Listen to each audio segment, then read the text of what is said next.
everybody, welcome to a game called Starry Flowers. I'm really excited about this. It's a game by Nom Nom Nami, and I've played a couple of their games.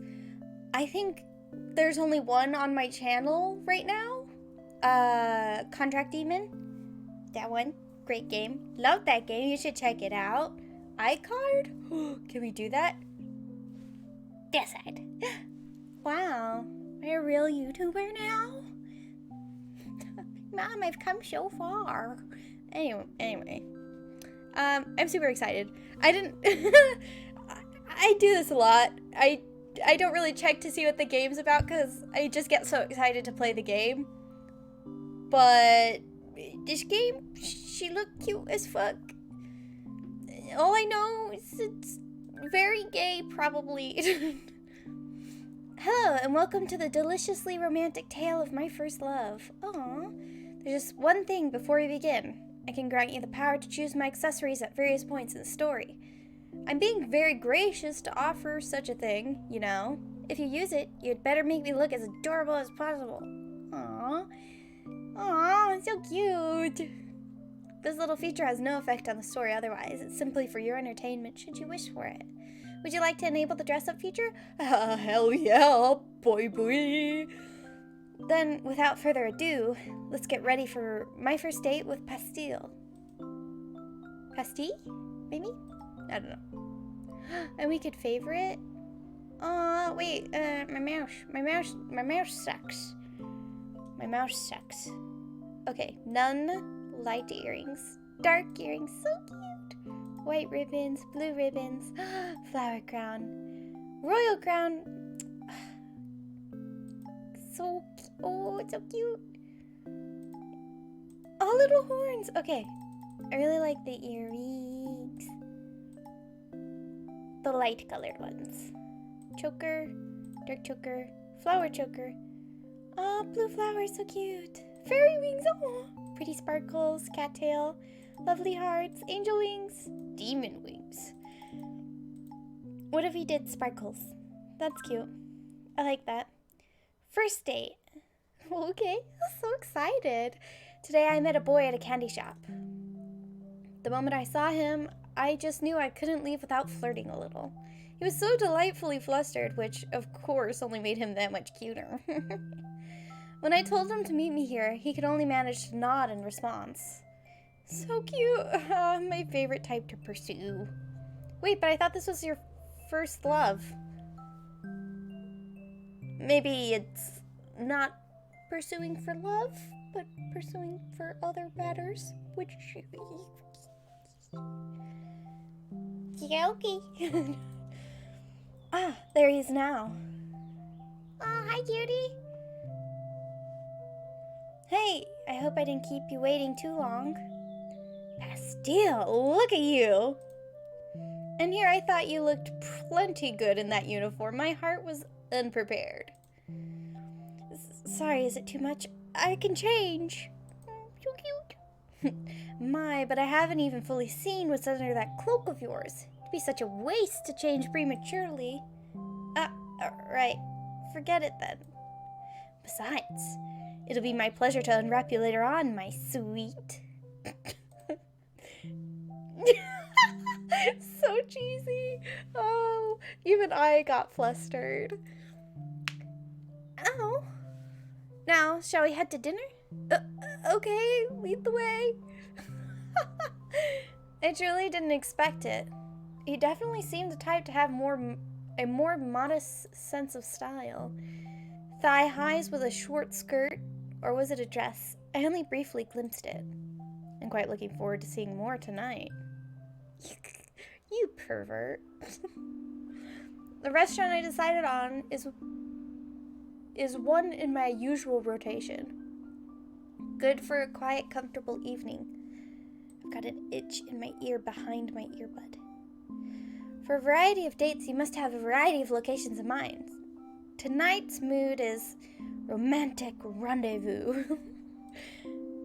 It's a little high-end, though not overtly so. Just enough to make the night feel special. I was thinking about it the other day. How fun would it be to own like a restaurant or a cafe that's specifically like crazy romantic, like over the top romantic vibes, like fairy lights and shit. Oh, that'd be so cool, but I don't want to rent a restaurant, so if you guys know one though, I will travel the globe after certain things are safe. But I will do it for the romance. Pastille slides into the booth, following Periwinkle's lead. One hand holds his mantle in place, while the other brushes his bangs aside anxiously. Is this your first time? Huh? Coming here, I mean. What'd you think I was asking? No, nothing. I've never been here before. It seems fancy. I'm a fan of the atmosphere. The food isn't bad either. Now let's get a few formalities out of the way, shall we? First and foremost, your pronouns. Oh, I use he, him. What about you? The same, though I don't necessarily mind being called by others, especially considering my presentation. Understandable. Next, expectations. I consider clarity in this regard to be a key part of ensuring we both enjoy ourselves to the fullest. I do this sort of thing often, you see. As such, I have a couple of ground rules to establish. Do what kind of thing often? You're a booty chaser. A booty chaser. I rolled to myself. Sure, I'm actually glad you brought it up. Oh? I'm not looking for anything serious. In fact, I kind of prefer when it's just a one-night thing. We're on the very same page then. Not that I mind if, we end up wanting to do this again some other time. That's quite likely for me in this case. Wait, was he drooling? He was. Certainly, I'm open to that as well. Did you have any other ground rules? Sorry, I didn't mean to cut you off. Are you nervous? Yes.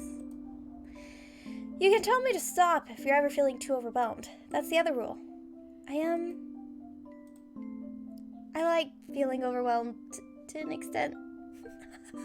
What does that mean? I had assumed as much, but to hear you admit it outright. Pastille. In that case, I'll do my best to overwhelm you, my sweet. I really hope I'm saying his name right. Because it's gonna be real awkward if you guys wish to correct me, because I'm gonna probably be saying it wrong a lot. My bad. Yes, this was shaping up to be a wonderful night indeed. The waiter came to take our order. I went first to give my sweet date a chance to compose himself. With our food ordered, Pastille finally drops his mantle to reveal, my, so it was a cute little dress after all. Oh, and here I thought we were saving the surprise for after dinner. Sorry, I started feeling awkward with the extra layer. Don't apologize. My only lament is not getting to take it off you myself. This is too much for my heart. Sorry. This makes this bashful. Okay, bashful's the word I was looking for. You'll save the last few layers for me, won't you? That's all that matters then. I'm having the time of my life, and by the looks of it, so is Pastille. I live to tease cute witch boys. How fortunate. Me to you too, sir. I live to tease cute witch boys. How fortunate that I came across the sweetest one today. Our food arrives before Pastille is able to recover. He can't even look the waiter in the eye. How adorable. No, I mustn't overindulge before we've even eaten our meal. There will be plenty of time after dessert. Pastille takes a few bites of his food before speaking up. So, Periwinkle, what do you do for a living? Besides tease you until you're barely able to speak? Yeah, besides that. My line of work, then. I suppose I can tell you. I'm an arrow magician. I specialize in creating pleasant scents. Oh. Aromagician, I guess would be a better way to say that. The screen is like shining off against me. Oh, you can see it flashing as the camera's trying to autocorrect it. But like, I look alive for once. I don't look so dead. Thanks, game, for having these pink hues. You helping me out, bro. Periwinkle tugs his wand out of his sleeve and lightly taps the candle on the table. In a small burst, the atmosphere shifts around the pair. The candle's original aroma is quickly forgotten as it's replaced by something new and cozier. Oh, that is nice. What smell is that? I'm no good at pinpointing stuff like this. Vanilla. I thought it suited you. Although, I'm starting to think a more lustful scent might have been a better fit. What does that even mean? Just that you've done nothing but exceed my expectations. I'm not doing anything. Bastille retreats behind his glass of water, overwhelmed by embarrassment once again. I did say I'd go a little easier on him, didn't I? He's just too irresistible. Anywho, I bottle and sell scents like this one. It's a fairly lucrative work once you build a reputation for yourself. Stop honking out there, please. Ah, sounds fulfilling. What about you, Bastille? What kind of magic do you specialize in? Oh, I had mostly been living without magic until recently. Without magic? I can't imagine. It's not so bad. I mean, humans do it, so why not? I suppose that's true. I very directly... Oh, okay. I don't know why I got confused. I very directly make a living off mine, so I find myself in quite a bind if I wasn't able to use it. Not that I mind being bound from time to time, you know, winky face. How do you keep doing that every time I think we're talking about something innocent? I just can't help myself, can I? Deliberate word choice, my sweet. Would you like me to hold back a little more? No, it's okay. I was just kind of impressed. We finish up our meals and decide on sharing a slice of strawberry cheesecake for dessert. Bastille deliberately leaves the larger bits of strawberries for me. I wonder if it's because he doesn't like them, or is he just that kind? Either way, this has quickly become my most favorite date of the past few months. Tell me more about yourself, Bastille. I'm afraid the only thing I know is that you work at the renowned Atelier Suites. Oh, there's not much else to know. Surely there's plenty more than just that. Any hobbies, perhaps? Cleaning, maybe? Any non-work-related hobbies, dear? Sorry, I never know how to answer these types of questions. My best friend is an alchemist. While I don't feel that was technically the wrong way to say that, why did it sound so wrong? An alchemist. Wait, should it be alchemist? Whatever. Now my brain is shitting itself. My best friend is an alchemist. So I've recently been going on little adventures to help gather ingredients for her craft. Oh, that sounds like a lot of fun. Now there's something interesting. Other than that, I honestly don't get out much. I have my hands full running the store. So diligent. Does that mean that this is your first night out in a while? Yeah, I guess so. I'm honored you were willing to share it with me then. Yeah, I don't think I ever would have tried this place if you hadn't brought me in. So, it's been worth it so far. Thanks, Periwinkle. The table had long been cleared, and yet our conversation continued through the night. This place is never too busy, which always leaves me free to linger here without the guilt of taking up any much-needed table space. The longer the date, the more satisfying the finale. That's something I live by. Rushing straight to the climax inevitably gets a bit duller after a while. I want to enjoy this night to its fullest. Bastille, do you see the witch at the table over there? Don't be too obvious now. The one with the tall hat, you see? Yeah, I see them. I brought them here 2 weeks ago. I guess they agreed that it made a nice date spot. That's weird. Is that just me? Or is it kind of weird if I was like on a date with somebody and they're like, oh, by the way, somebody I was with like a week ago. I'm like, oh, okay. I'm gonna try my very best not to compare myself to them, but thanks. I actually, the guy sitting across from them, I'm pretty sure I've been with him before. No, surely you're joking, Pastille. Shh, don't say my name so loudly. Just keep your head low. I'm sure he won't notice. Oh, he's just looked this way. Ah! Only kidding. But Barry. Oh, a nickname already? We're moving so fast. You're the one who's been calling me my sweet all night. Well, you are, aren't you? Whose fault is it that you share a name with Candy? Not mine. Still. Wait, is it a type of candy? I want to know. Does it say it on the game page, maybe? Oh! Oh! Oh, whoa. Okay, so remember how I said I didn't, look at the page? Let's do this. They're from, other of Nami's games. Or, yeah, Nami. Nom nom. Yeah, see? Wait, but then, how do I say this, though? Pastille. I think I was saying it right. It looks like it's a kind of gumdrop. Sweet or medicinal pill made of thick liquid that's been solidified. It's meant to be consumed by light chewing and allowing it to dissolve in the mouth. The term is used to describe certain forms of incense. Anyway, moving on. Still, do you think those two make a good couple? How should I know? Just imagine the kind of person I'd go on a date with and pair them with the other. And what kind of person is that? You, for one. Maybe they wouldn't be so good together. Am I supposed to take offense to that? Nah, that guy's kind of pushy. Aha. You're too much, Pastille. I guess it was a...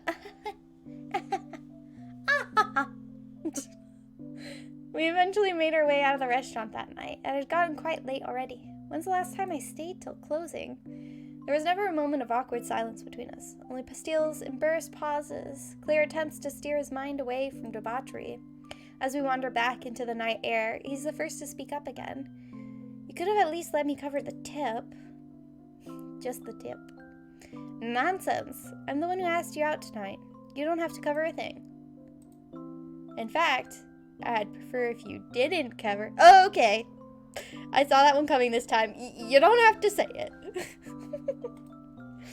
Too easy, Ha ha ha. Ha ha ha. But really, it's a shame. I'm sorry. It's a shame to hide such a cute outfit from the world. I don't have the confidence. Reminds me of my youth. You'll get there, my sweet, one day. You'll be able to toss aside any feelings of inadequacy and wear all sorts of daring outfits with pride. Wait, they're the same age, though. Why are you... Why are you like, I remembered my youth? Seems kind of rude. No, it's not a matter of self-esteem or anything. It's just... If anyone I knew saw me in this, I would die. So that's how it is. I'm being treated to a more intimate side of this witch boy right now. We walk together under the streetlights until we reach our original meeting place. Would you like me to escort you home? No, that's okay. Then, if you don't mind, my place is just down the street. Perhaps you'd like to accompany me? Yes, I mean, I wouldn't want you to have to walk alone in the dark. Such a gentleman. Aw, so cute. Periwinkle expertly slides his hand up and under Pastille's mantle, linking arms as they go along. They walk in comfortable silence toward Periwinkle's house. Well, this is me. I had a most lovely evening. Thank you for accompanying me to dinner tonight. I had fun too. Thanks for inviting me out. Pastille fidgets as if he has something to ask, but can't find the words. Pastille. Periwinkle takes a step closer. Yes? They're gonna do a mooch. They're gonna do a moochie. He leans in, pausing for any sort of reaction, only for Pastille's lips to come clumsily clashing forward. He's in more of a rush than I thought. Then again, I did spend all night winding him up. So cute. Ah, Pastel, I just remembered. Since we're here, would you like to come in and sample some of my magic? I'd like that, yes. Very well then. We both knew from the beginning that he would be staying the night, of course. It's just so much more fun drawing it out like this. But if that kiss is any indication of things to come, I may have gone a little overboard tonight. If so, we're in for quite a sleepover. Aw, the inside's so cute. Sorry about the mess. I just haven't found the time to tidy up. The door closes. The door closes loudly behind him. When Bastille doesn't respond, Periwinkle turns back to face him. Bastille's back is against the door as he fumbles to untie his mantle. He's completely run out of patience, hasn't he? Oh, drooly face. Then I'm afraid I simply have no choice but to indulge him. Please don't get too pervy in front of me. You're creeping me out a little bit, man. It's not gonna lie. I draw the line at kissing. I really can't stand.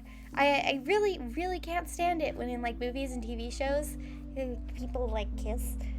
This is somehow kissing. Why would this not be kissing? Why is it this? Anyway, it freaks me out.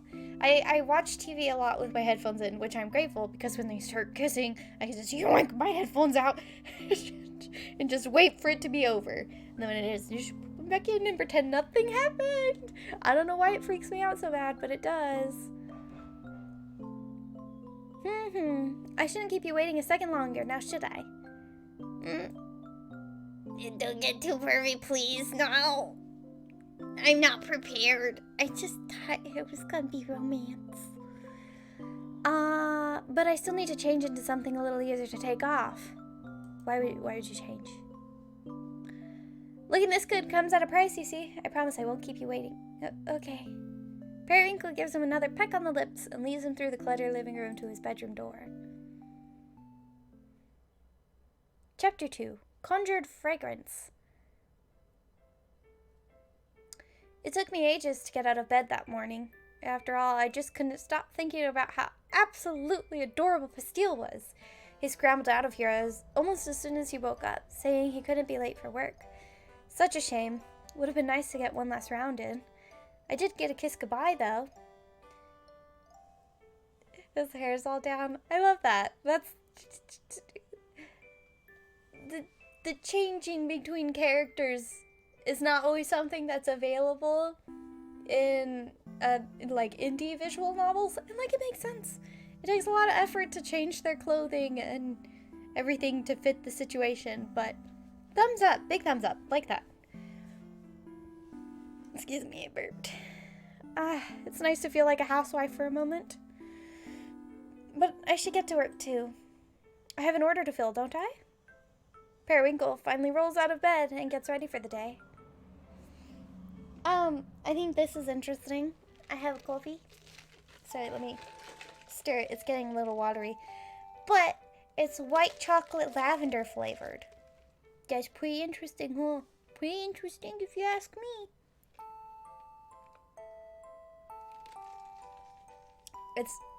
It's not bad. It's just kind of weird. The order in question is for a nearby apothecary.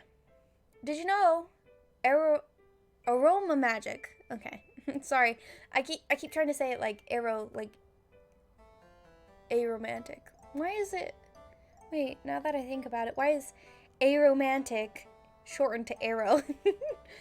I guess it's close, but it's not arrow, you know. I'm sorry. Aromagic, like mine, is actually quite good for you. It's got nothing to do with actual healing magic, but the calming atmosphere it creates does wonders for one's mood. I use scents too. This is frankincense. It's not my favorite thing to smell, but it reminds me to keep my head in the fucking game. Figuratively. Like High School Musical kind. Not like focus on this game, which I should do anyway. Okay. It's got nothing on actual healing magic, but the calming atmosphere it creates does wonders for one's mood. We already read that. This particular batch is meant to help with insomnia, which is ironic considering how late I stayed up with Pastille. Whoops, can't be getting distracted now. I really need to finish up these last few bottles. Periwinkle closes his eyes and draws his wand. Large drops form at its tip, falling into an empty bottle one by one. With each drip, the bottle's contents swell, and after only the 5th drop, it's completely filled. Perfect. It's so much easier to finish these with a clear mind. I can't help if a refreshing night out is the only way to regain my focus. Although, I probably could have gotten one of these done last night if Pastille hadn't been so impatient. No, mustn't let my mind wander too far from work now. Periwinkle fills the remaining bottles, screwing the lids on as he goes. There. Now my house is going to smell like lavender. Lavender's pretty good. Just putting that out there for no particular reason. I'd better head out before I'm lulled to sleep by my own magic. Ooh, I can accessorize. I don't know what the flower one is because I can't see it, but flowers. We're gonna go with flowers, full flowers. The apothecary is only a short walk away, but I'd never managed to walk in its doors on time. Perhaps because it's so close, I always underestimate the time it takes to reach it. I can hear the owner tapping her foot with impatience as soon as I open the door. Hey, cutie. Astragalus. I hope I'm saying that right. I have that special order ready for you. You're late again, Periwinkle. Lost track of time. You'll forgive me, won't you? You're literally my only provider who has no respect for appointments. That's simply not true. I never miss a date. There's the problem. You were out getting late again, weren't you? How vulgar. I had a romantic evening with a very cute boy, who then ended up sleeping over. Well, you had all week to fill the order. Try getting it done in advance next time. Yes, ma'am. Now let's see what you brought. I've worked with Astragalus for a few years now. She's completely immune to my charms, shocking to say the least. But it's meant we've been able to remain good friends all this time. Or, let me see. Astragalus, would you consider us to be good friends? I put up with you. My, but you don't put up with anyone. You must really like me. You got a favor to ask or something? Is that what you're getting at? No, I was just thinking of how to categorize our relationship. Business associate works just fine, doesn't it? Come on now. You surely consider us to be closer than that. And no better than to get involved with you, Periwinkle. Why? Whatever do you mean? You're too dazzling. I take that as a compliment. Great. Now will you stop distracting me? I'm trying to count. Yes, we're definitely good friends. Too dazzling, though. I'm not sure there is such a thing. And what would be wrong with it if there was? What point is there in not shining as brightly as one can? Astragalus finishes counting the bottles, sighing in faint as aspiration as she marks them off her checklist. You may always be late, but you deliver quality every time. You're consistent, if nothing else. The waiting is part of the fun. It builds excitement, wouldn't you say? Nope, just builds frustration for me. But at least you always come through. She unlocks a small drawer behind the counter, takes out an envelope with Periwinkle's name scribbled on it. No, what are you doing? Here's the rest of your payment. Don't spend it all in one place, please. Oh, I couldn't if I tried. Really, you're too generous. Astragalus rolls her eyes and begins stocking the shelves with her new inventory. 2 or 3 orders a month. That's all it takes to support myself entirely through this apothecary. Hard to believe my magic is really worth so much, but who am I to complain? It's certainly a more favorable balance compared to the kind of work I was doing years ago. And I do enjoy the freedom, the excessive amounts of time I have for partying, for dates. On that note, with all that business out of the way, would you like to hear about my date? Would I like to? Not necessarily. Please, Astragalus, as someone with no romance in your own life, at least, the least you can do is live vicariously through me. The no romance thing is by choice. I listen to you gush for your own damn sake. For my sake? Yeah, I'm afraid you might actually implode if you had no one to talk to about this stuff. I'm actually making a noble sacrifice every day that you come in here with new tales of romantic conquest. If you're truly suffering, I shall desist. That's the thing, though. I do like seeing you all worked up over something, even if I don't understand it myself. Ah, so there is a mutual benefit. You'll listen then? Yeah, at least until I get this put away. After that, I'm kicking you out for the day. Fair enough. I'd better be brief then. He's the absolute cutest thing. I picked him up at a candy shop yesterday. Fluffy pink hair with golden eyes, naturally rosy cheeks that make him look as if he's always a little embarrassed by something. He's shy, but not the type that becomes paralyzed in the bedroom. Periwinkle! For the last time, I do not need to hear about bedroom stuff. I wasn't giving any details. Although, the details are the best part. This is a safe for work zone only. Break that rule and you're out of here. My apologies. I'll refrain. Yeah, I clicked out of the game. Come back. Anyway, my point is, he's extremely cute.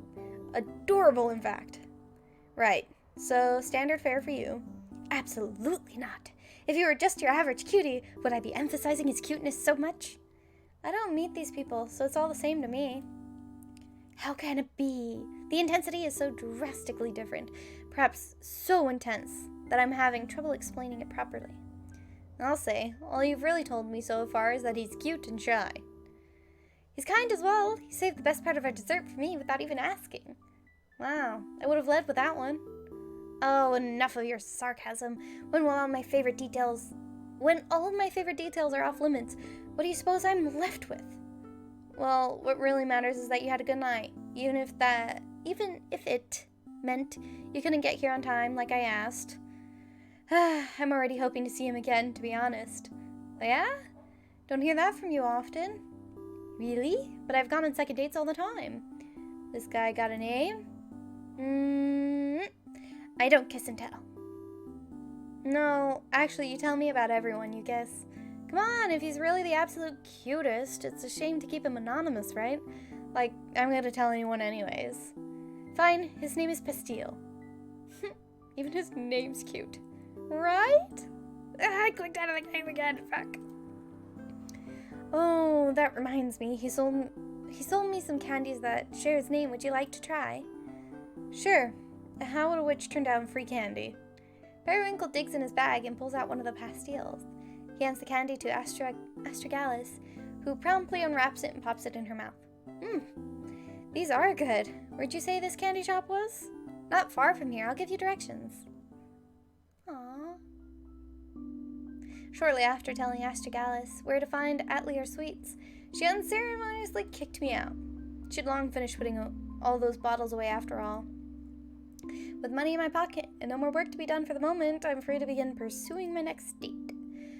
Wherever shall I go? It's a weekday. Too early for parties, too early for drinks. I suppose I could return home and straighten up the place. However, why would I busy myself with chores when I could be celebrating another order successfully filled? Before Periwinkle can decide on where to go, a familiar witch approaches him. Periwinkle? Oh, Cassia! So lovely to see you! Yay! I'm so glad we ran into each other! How to describe Cassia? She's exceedingly cuddly. We met at a party one night, during which she latched onto my arm and never let go. Quite endearing. Since then, we've gone on little dates from time to time. She really loves my magic, so I tend to spoil her whenever we're together. Did you need something, dear? Ah, yes. I tried coming over last night, but you didn't seem to be home. Aw, you came to visit me? I'm flattered. I must have been out for dinner at the time. Sorry I missed you. Oh, it's okay. I was mostly looking to talk. So, if you're available right now, do you want to go to a cafe? That sounds perfect. I would love to. We take our seats at the nearby cafe. It's a pleasant, sunny little place. I've come here often with all sorts of other witches. Cassia orders her usual hot chocolate with extra marshmallows. I decide on a simple rose tea. Oh, I love Cassia already. She must be from Spooky Soiree. I did not play Spooky Soiree because I missed the timing. I wanted to play it around Halloween, but I missed the timing. Maybe I should just play it and say, fuck it. Who cares? I did it with another game recently where it was nowhere near Halloween and I played it anyway. It did well enough, so why not, right? But that's so freaking cute. Cassia, come live at my house where I can give you many marshmallow chocolates. Oh, Periwinkle, could you make my marshmallows smell like roses too? That's got too excited. Do you ever like breathe in and it like makes your throat dry in a bad way? When is your throat dry ever in a good way? Just wondering, for a friend.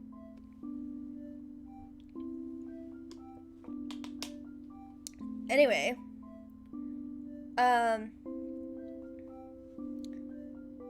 rose flavored marshmallows. That sounds good, doesn't it? I don't super like marshmallows because I don't know why. I guess I just didn't really like the flavor of them growing up, but now I know how they're made and it freaks me out a little bit, not gonna lie.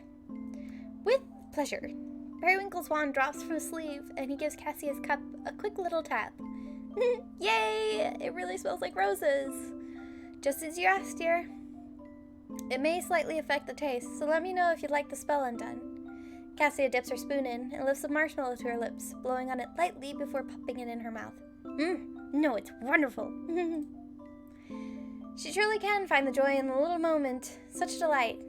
Definitely a contender for the title of absolute cutest witch, though I would call her absolutely cute rather than the absolute cutest. It takes more than cuteness alone to earn the title of absolute cutest witch. That's where the difference lies, of course. But what am I thinking? How rude is it to be ranking my dates in such a way? I must be stuck on the thought from my earlier conversation with Astragalus, trying to put Pastile's cuteness into words. He really is something special. It's all in the contrast. Water burp. I don't feel so good. Maybe it was all the coffee. And based on that chuckle, I'm gonna say, yeah, it was probably all the coffee. His polite, well-mannered, and proper exterior, concealing such intense desire, begging you to make the first move, and then going ahead and taking it on his own as soon as you... Enough of that! There's someone else in front of me now, isn't there? Cassia continues happily sipping her hot chocolate before speaking up again. I missed you, Periwinkle. I've been so busy with packing I haven't had a chance to see you at all. Packing? Just where are you headed off to? Oh, that's right. I never had a chance to tell you. I'm finally moving in with my partners. In 2 more days, the 3 of us will be sleeping in the same bed. That sounds so nice. Like, cuddle sandwich. Especially during the winter. Oh my god, it'd be so warm. Oh, that sounds cozy. Congratulations. Thank you. I've looked forward to it for so long. It sounds like you're about to enter a lovely domestic life. You deserve it. Aw, I'm really happy. But, speaking of my partners, you still never even met them. True, but I can imagine they're wonderful just from how you've talked about them. Right. But, what if you didn't have to imagine? That's what I've been wanting to talk to you about. I was hoping we might all be able to go on a group date sometime. Oh? Yeah, because, like, I just think you're so wonderful, Periwinkle. I want them to know you too. Well, that sounds like fun. I'm a bit... Wait, before you say no, they're both very easygoing and so loving and nice. I can promise it won't be overwhelming. That, unfortunately, isn't where the issue lies, my dear. I know you said you didn't want to get involved before, but I just know that we would all get along so well. I'd like to reassure you however I can, but I understand if you still turn me down. Matters of love are so tricky, aren't they? I still recall the first time something like this was asked of me. I had been nervous going in, but I had also never entered a group situation before. I attributed my anxiety solely to that. However, it quickly became clear that I just wasn't suited to it at all. I do love to spoil each of my partners, but strictly one at a time. Perhaps I was left scarred by the breakdown in communication, the passionate fires of a long-established romance. Surely Cassia and her partners are magnificent people. It may indeed be fun for a night, but becoming entangled in committed relationships is something I've always avoided from the beginning, isn't it? This is all very sweet of you, but I do have to decline. Aww, I can't help but feel a little broken-hearted. I apologize. Truly, it's nothing personal. Oh, I know. I don't take offense or anything. It's just sad.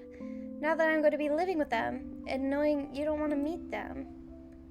I think it's best we just break things off. Yes, I agree. As you said, it's for the best. I clicked out of the game, motherfuck. I hope we can still be friends, though. Of course.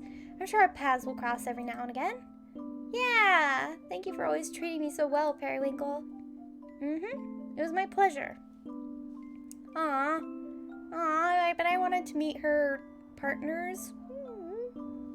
Even casual relationships can end in breakups like this. This is why I tend to prefer one-night affairs. Things can just become so messy as needs evolve. As Cassie and I go our separate ways, I can't help but feeling a little blue. Perhaps I'll return home for the day after all. Aww. Periwinkle quickly changes into something more comfortable, dropping his bag unceremoniously onto the couch. I could use an afternoon nap. Yes, that's precisely what I need. I'll wake up feeling refreshed and ready to go back out on the town. He shoves some blankets aside and collapses onto the couch, and when he does, the contents of his bag spill onto the floor. Lazily leaning over to gather it up, he notices the candies from before. Was I too hasty in saying I'd hoped to see Pastille again? I suppose I'd forgotten the feeling of not being enough for someone. Usually these things tend to dissipate naturally, without confrontation or notice, so when they don't, it stings. Periwinkle scoops up the candies, dropping all but one of them back into his bag. He settles into place on the couch, nestled in a tangled mess of blankets and cushions, and unwraps his chosen pastille. It is sweet, though. Aww. What a shame that would be if I never got to taste it again. That's right. I could never resist the promise of an entertaining night, no matter what may come down the line. I'm a hopeless hedonist, after all. Nothing to be done about that. Let fate decide, then. If he comes, he comes. If we never meet again, I can always hold on to the memory of our perfect date. Several hours later, there's a knock at the door. And right there on his doorstep, Periwinkle is pleasantly surprised to find Pastille. I wasn't expecting to see you again so soon. Aww. And treating me to another cute new look. No less. Sorry, I got distracted by the way the sentence was said. Sorry, I couldn't stop thinking about, I realized last night I never actually got to sample your magic, the scents you mentioned. Oh, that's right. We were quite preoccupied. Yes, so that's why I'm here. He finally manages to make eye contact, but quickly averts his gaze once more. Were you in bed? Sorry, I shouldn't have come so late. These aren't even my sexy pajamas. I didn't say anything about that. But to answer your question, no, I wasn't. Although I did...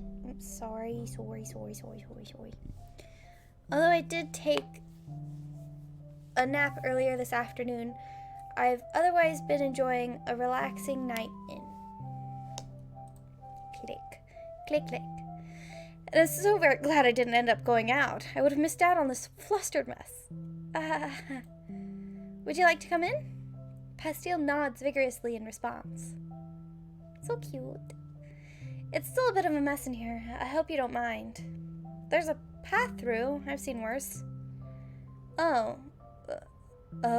Maybe I'll let it spiral further into chaos, then. I'm not so competitive, you know? Oh, I'm just so competitive. Why did I say it? Help? I would like to be able to language, please. Fuck. I'm not sure what I'm not...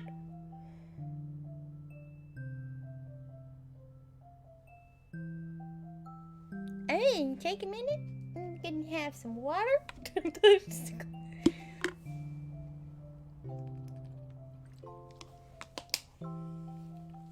Okay. I'm not sure that's a competition you'd really want to win. Oh, my shoulders are starting to feel really stiff.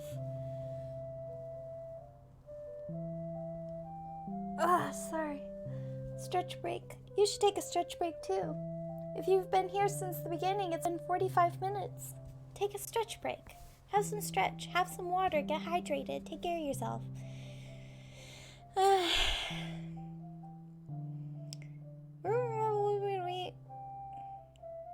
The water break did not seem to help much, I guess. I'm not sure that's a competition you'd really want to win. Perhaps not. Periwinkle carefully steps over some of his clutter to dig through one of the boxes in the far corner of the room. Ah, here they are, my personal favorites. Aw, so cute. This row here contains some of the more potent scents, most of them for relaxation, things to calm the nerves. The rest, I just happen to like. Sweet scents, like strawberry, banana, bubblegum, mango. I fucking hate bubblegum. I fucking hate it.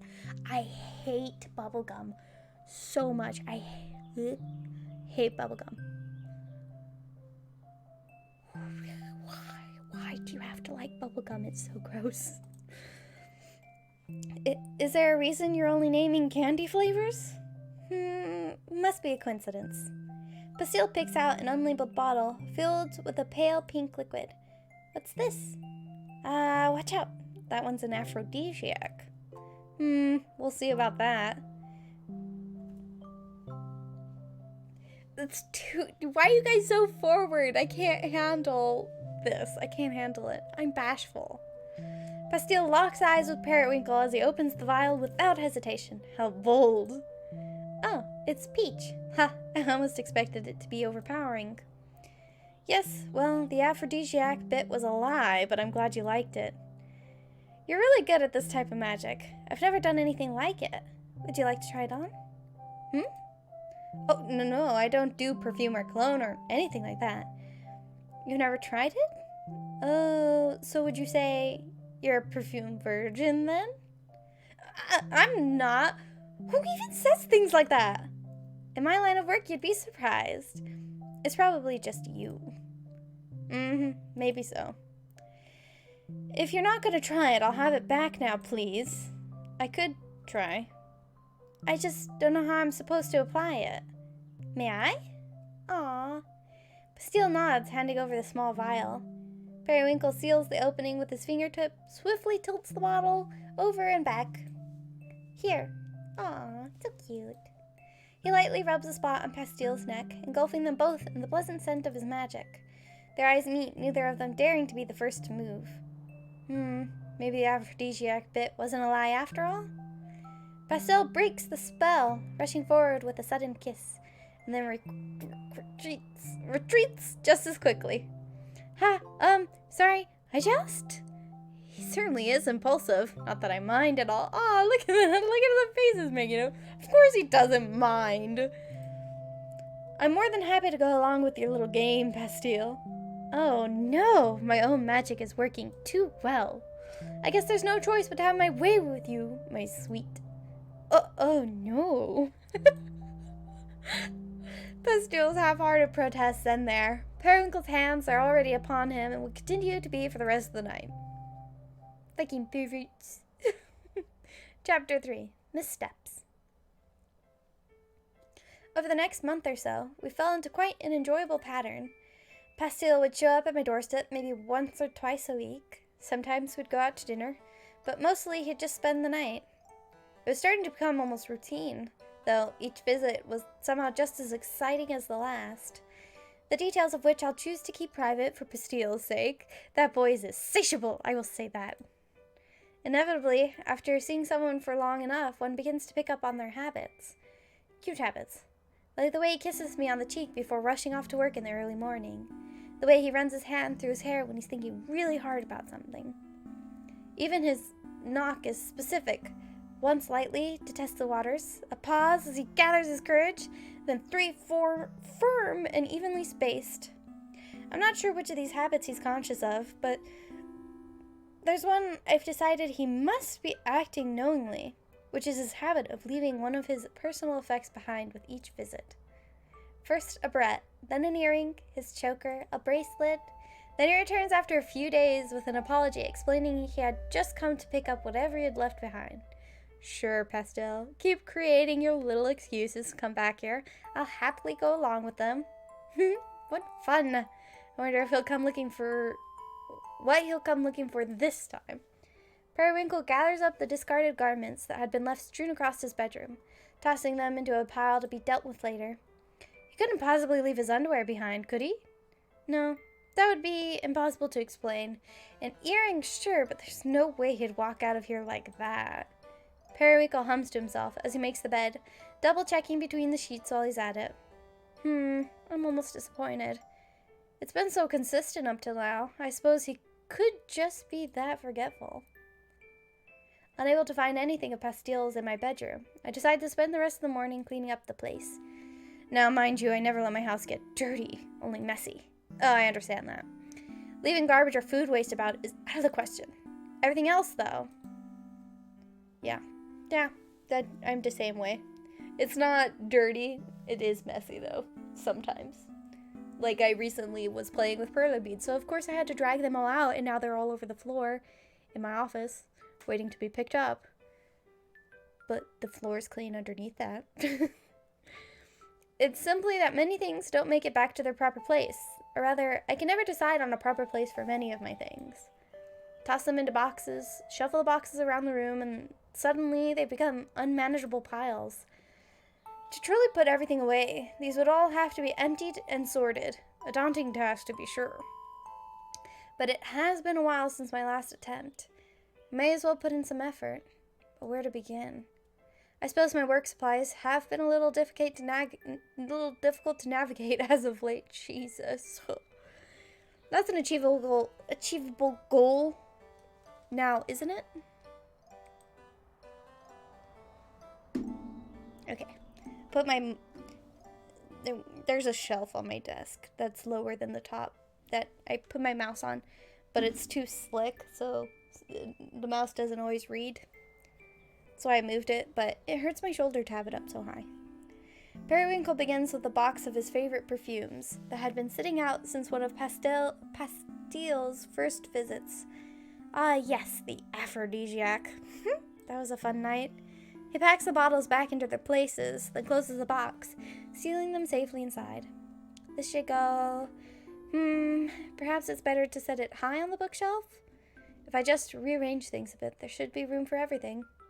As Periwinkle begins setting things aside, a new pile is born, precariously teetering on the back of the couch.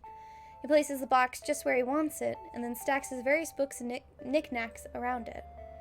Just as he's made his way through half of the pile, a small portion of it topples forward, bouncing safely onto the couch cushions. Ha! Topple all you want, I was prepared!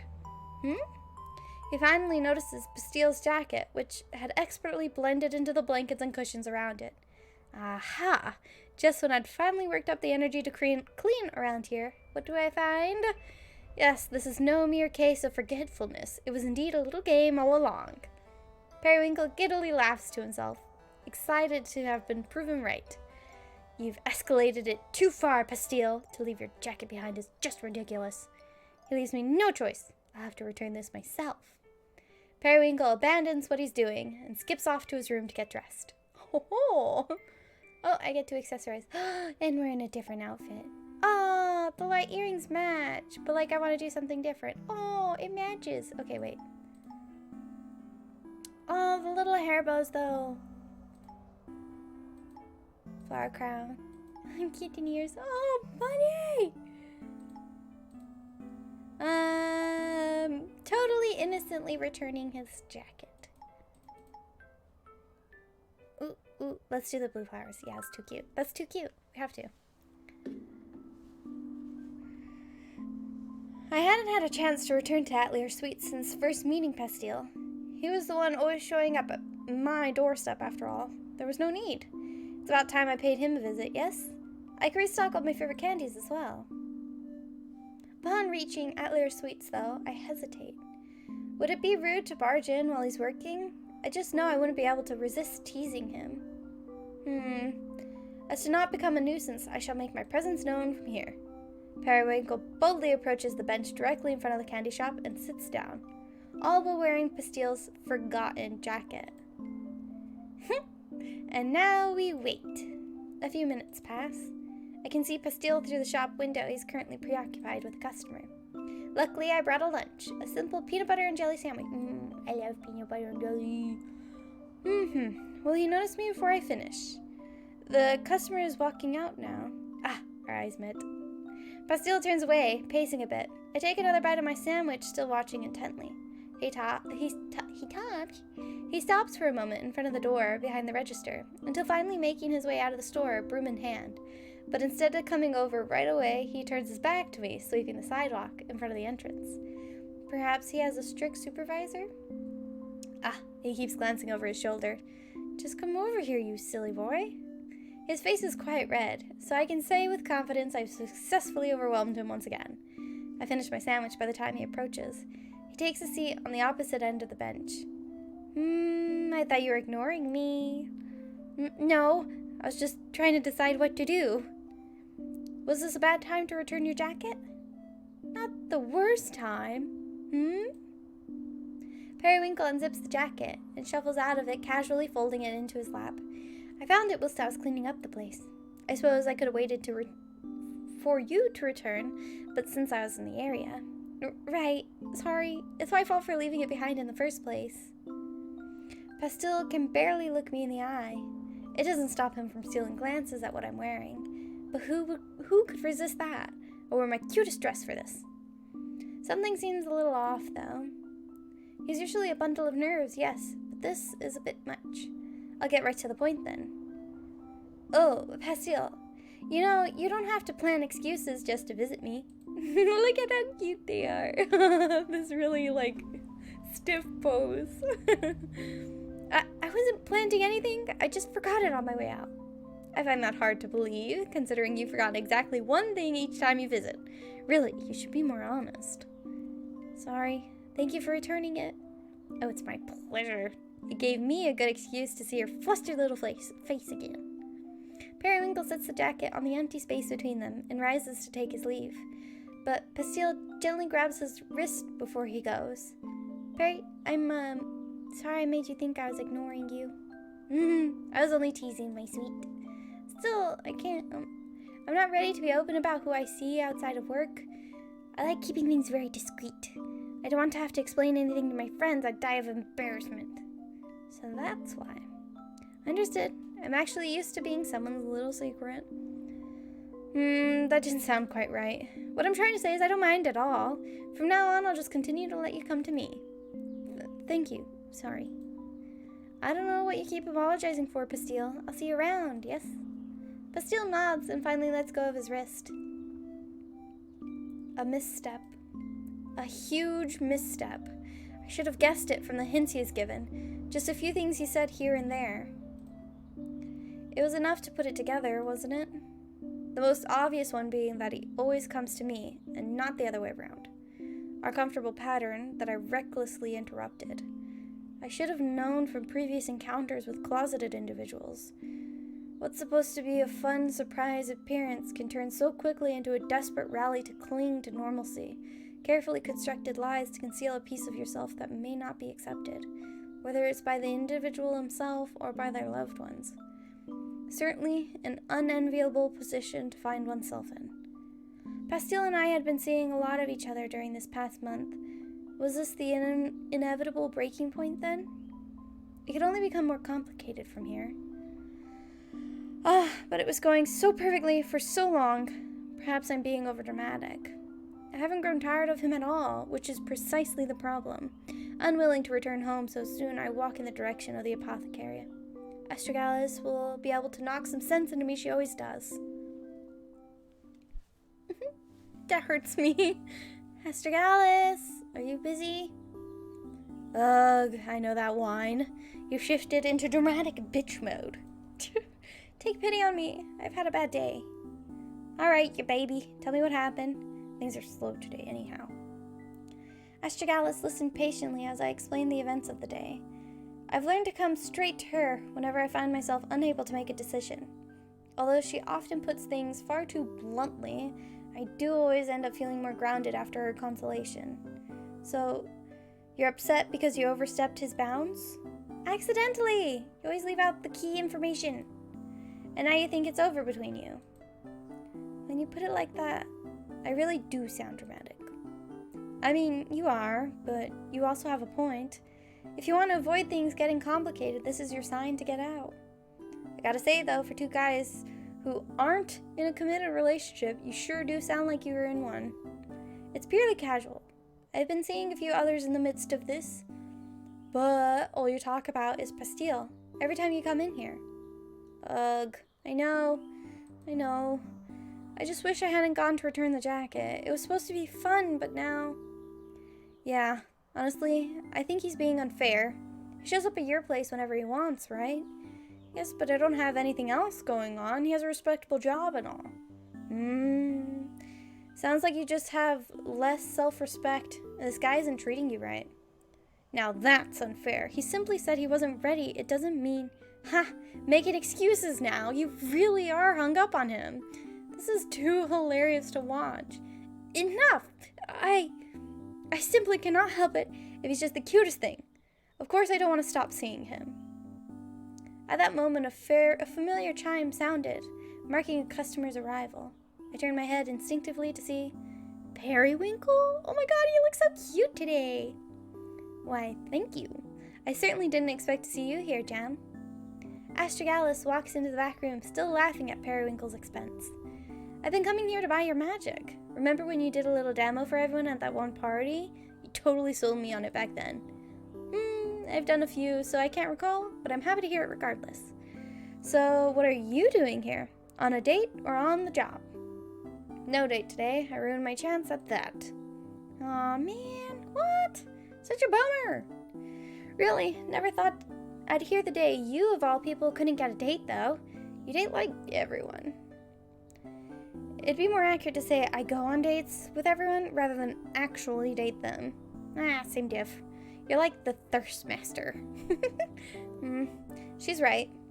It's not as if pastille is my only option if I'm looking for a good time. Anyway, are you going to Sherval's party tonight? No, this is the first I've heard of it. He's throwing yet another soiree.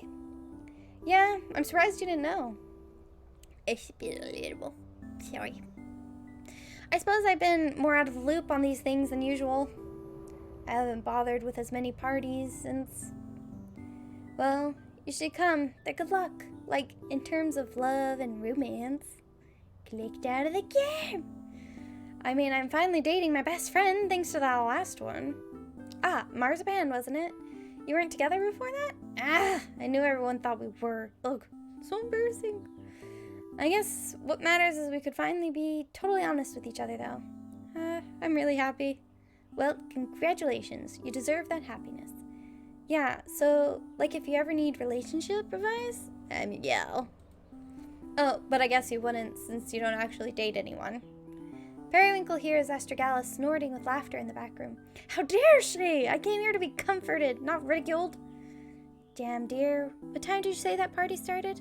Like a few hours from now, I think. Sorry, I can never remember the time difference between here and the netherworld. No matter, these things tend to go on all night, and I prefer to arrive fashionably late. Now, if you'll excuse me, I'm going to return home to freshen up before the soiree. Sure, see you there. What's gonna happen at this soiree? Periwinkle marches home in a huff. Astragalus thinks I'm lacking in self-respect. I'll show her. I'm going to find someone to spoil me tonight. Netherworld parties happen to be the perfect venue, always filled with cute faces I haven't yet encountered. Plenty of incubi as well. They live to please their partners. It's been a while since I slept with a demon. I'm looking forward to this now. We're sleeping with a demon. We need demon horns. I can't remember. Is there a demon tail? No, there's demon wings though. Yeah. And so a few hours later... Oh, this place is cool. Periwinkle arrives at the soiree. Whoa! Aw, is that Marzipan? So cute. Let's see. Who looks available? Scanning the room, he spots both Jam and Cheval happily chatting with the other guests. I don't know who Cheval is. Cheval himself certainly isn't a bad lay, but I couldn't go stealing the host of the party. Periwinkle begins to gravitate towards the snack table, still scoping out the various party-goers. Plenty of candidates to choose from. However, will I decide? Before he can make up his mind about who to approach, whoopsie doodles, a taller demon slides into the empty space beside him to start a conversation. Lots of cute witches at this soiree, huh? Wait, what is it? Cardamon. Cardamon? Oh, so it's been decided for me. I'm already being spoiled. I didn't come here for the witches. Ha! I'm Cardamon. Periwinkle. Is this the play on words or am I just stupid? Periwinkle. So this is gonna sound weird, but do I know you from somewhere? Your dreams, perhaps? Nah, for real. Something about your face is just so familiar. I frequent these type of events, so it's likely we've crossed paths at some point. That's not it. I would have tried hitting on you if we did. Well, you're certainly free to do so now. I'll give it a shot with your permission, haha. This one isn't bad. I do appreciate how straightforward he's being. So, what are you here for, if not the witches? I'd intended to find someone to spoil me. An incubi, rumored to be good for exactly that. We are. So the rumors are true. I'm in luck then. Would you happen to be any friend? Would you happen to have any friends who would be interested in dancing with a cute little witch like me? I could ask around. Or, better idea, you could just settle for me. I suppose you'll do. I present my hand and Cardamon gives an exaggerated bow. He pulls me in, albeit a little clumsily, with his gigantic demon hands. Always enjoyable to be swept up in the arms of a larger man. My own hand is almost entirely consumed by his. Unlike Pastile's, which fit is so... Pastile? Am I still comparing everyone to him? I shake the thought and return to the moment. The pair twirls around the dance floor, losing themselves in the music. After a while, Cardamon suddenly speaks up. Oh, I think I just realized where I know you from. Really? Now? Yeah, you were in the magazine I work for. I'm an editor. We used your photos for an issue a couple years back. Ah, what a coincidence. I did used to do some modeling in the past. And in the past, it shall remain. Oh, okay. I'm in a different line of work now. Aw, really? That's too bad. I always thought you looked amazing. I appreciate that. Well, this certainly complicates things. I'd much prefer to have been complete strangers. How unfortunate. Just when I was beginning to enjoy myself. Wow, I can't believe I ran into you like this. Maybe it's a sign? A sign? Of what, I dare ask? That you should come back to modeling. I can get you in our magazine again, if you're interested, that is. I appreciate your offer, but I've moved on. It's too much of a strain on my relationship with fashion, among other things. Well, at least take my card in case you change your mind. No, thank you. I don't see that happening. Ah, come on, you'd be so great. It feels like such a waste of talent. I'm quickly growing tired of this. Thank you for the dance, but I really should be going now. Sure. This was fun. Perhaps we'll meet again sometime. Yeah. Well, he was being pushy. Pushy. Don't like pushy. I didn't expect to be reminded of my modeling days of all things. Although his excitement was understandable, the way he went about it certainly ruined the mood. Gotta refluff my hair, re-stretch. It hasn't been that long since our last stretch, but still a good idea.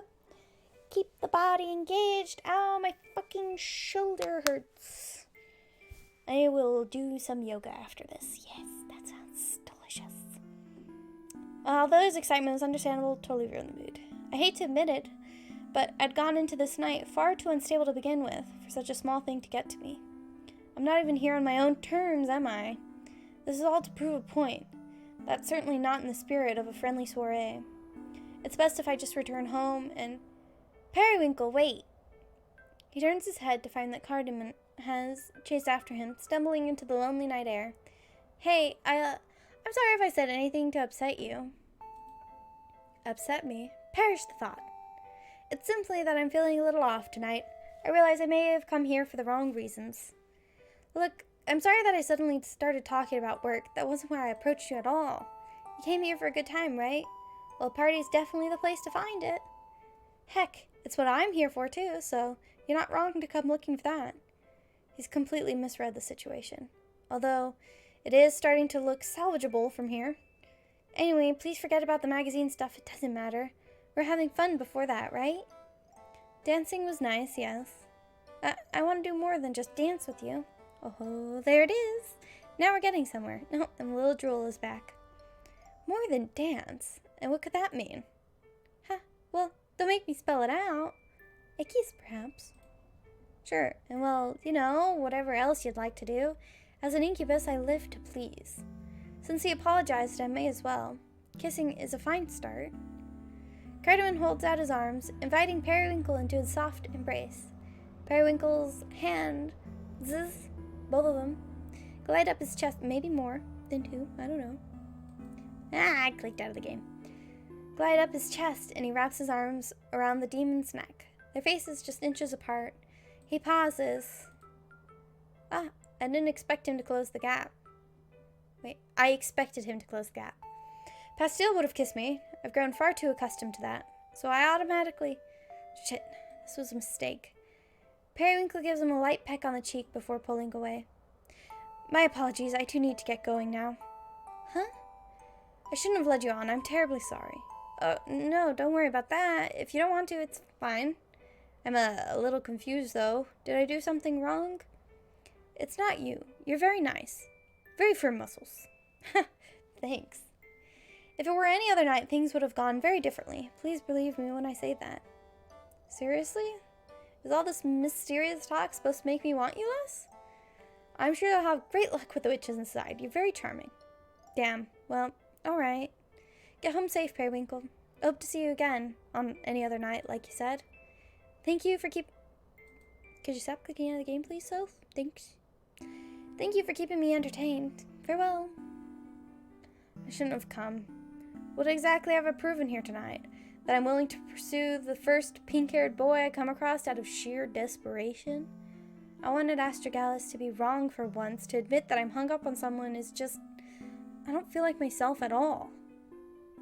Poor babies. Periwinkle arrives home, lazily slipping out of his shoes and dress. He tosses his hat somewhere and collapses on the couch. Ugh, and I feel even more miserable than before. Periwinkle finds himself staring at the front door, half expecting to hear a familiar knock. The state Pastille would find me in if he were to show up tonight. I should get in bed. But he doesn't. Instead, he buries his face in the cushions and falls asleep. Poor baby. Peach blossoms. Periwinkle bolts awake to the sound of a knock on his door. Ugh, what time is it?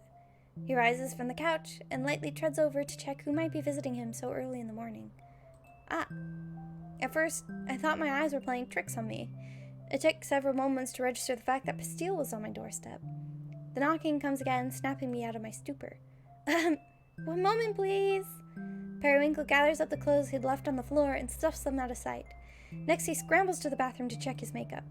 Passable, considering the circumstances. Wrapping a blanket around his shoulders in an attempt to look half decent, he finally opens the door.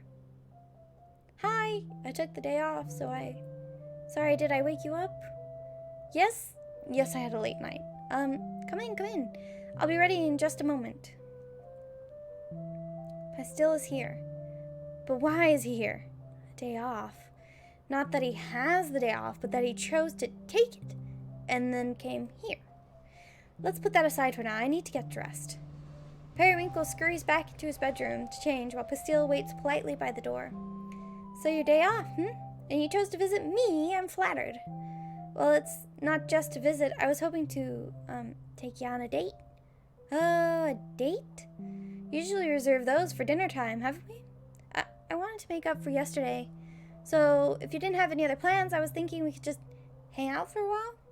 Sure, I don't mind, but what exactly is there to make up for, my sweet? I told you not to come back to the shop, even though you only showed up to do me a favor.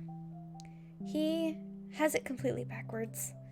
Periwinkle pokes his head out from the bedroom to look Pastille in the eye. Au contraire, Pastille. I should be the one to apologize for putting you in such an uncomfortable position. I shouldn't have shown up unannounced. It wasn't my intention to cause you any actual discomfort. No, I don't think I clarified my boundaries from the beginning, so that's not your fault at all. My heart is hurting.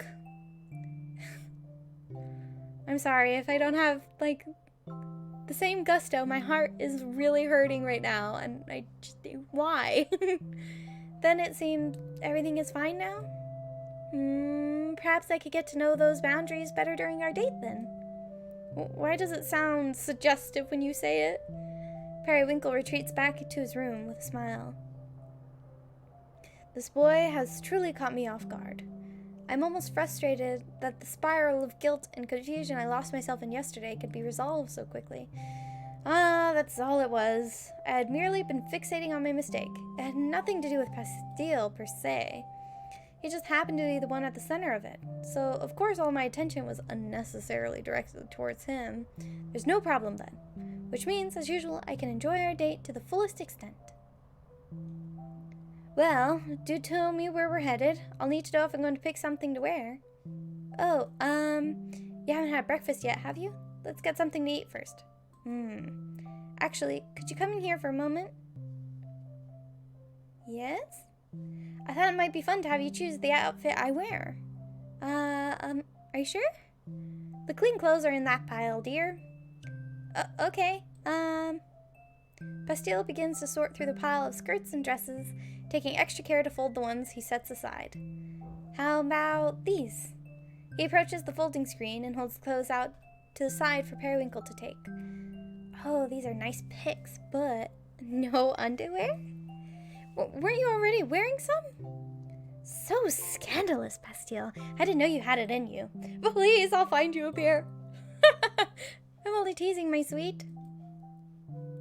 Periwinkle finally walks out. I'm getting bothered by messages. Periwinkle finally walks out, fully dressed. Aw, so cute. Ready to go. Pastille looks him up and down cautiously. You're wearing some, right? We'll just have to find out later tonight, won't we? Perry.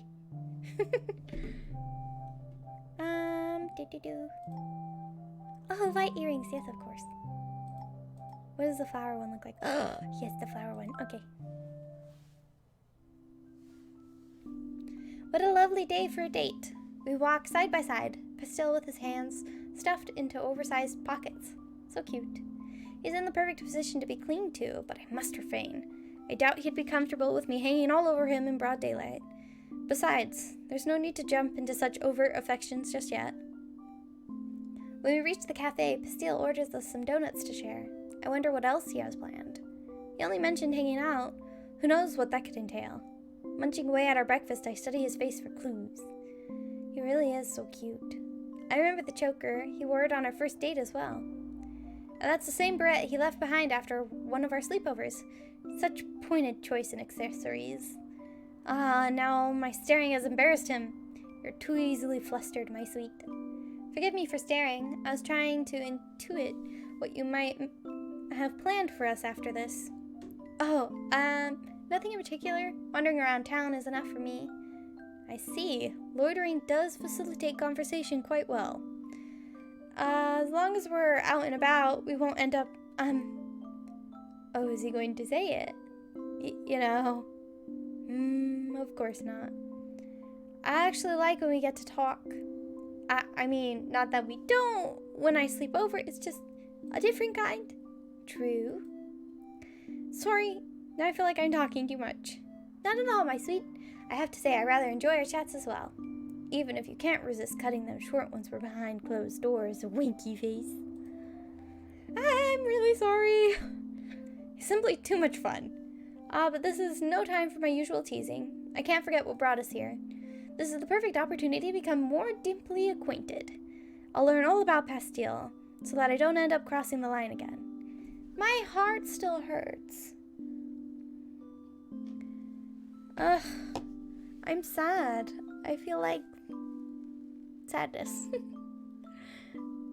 I I feel like Periwinkle forgave him too easily. If he wanted his boundaries to be respected, then he should have been really upfront about them.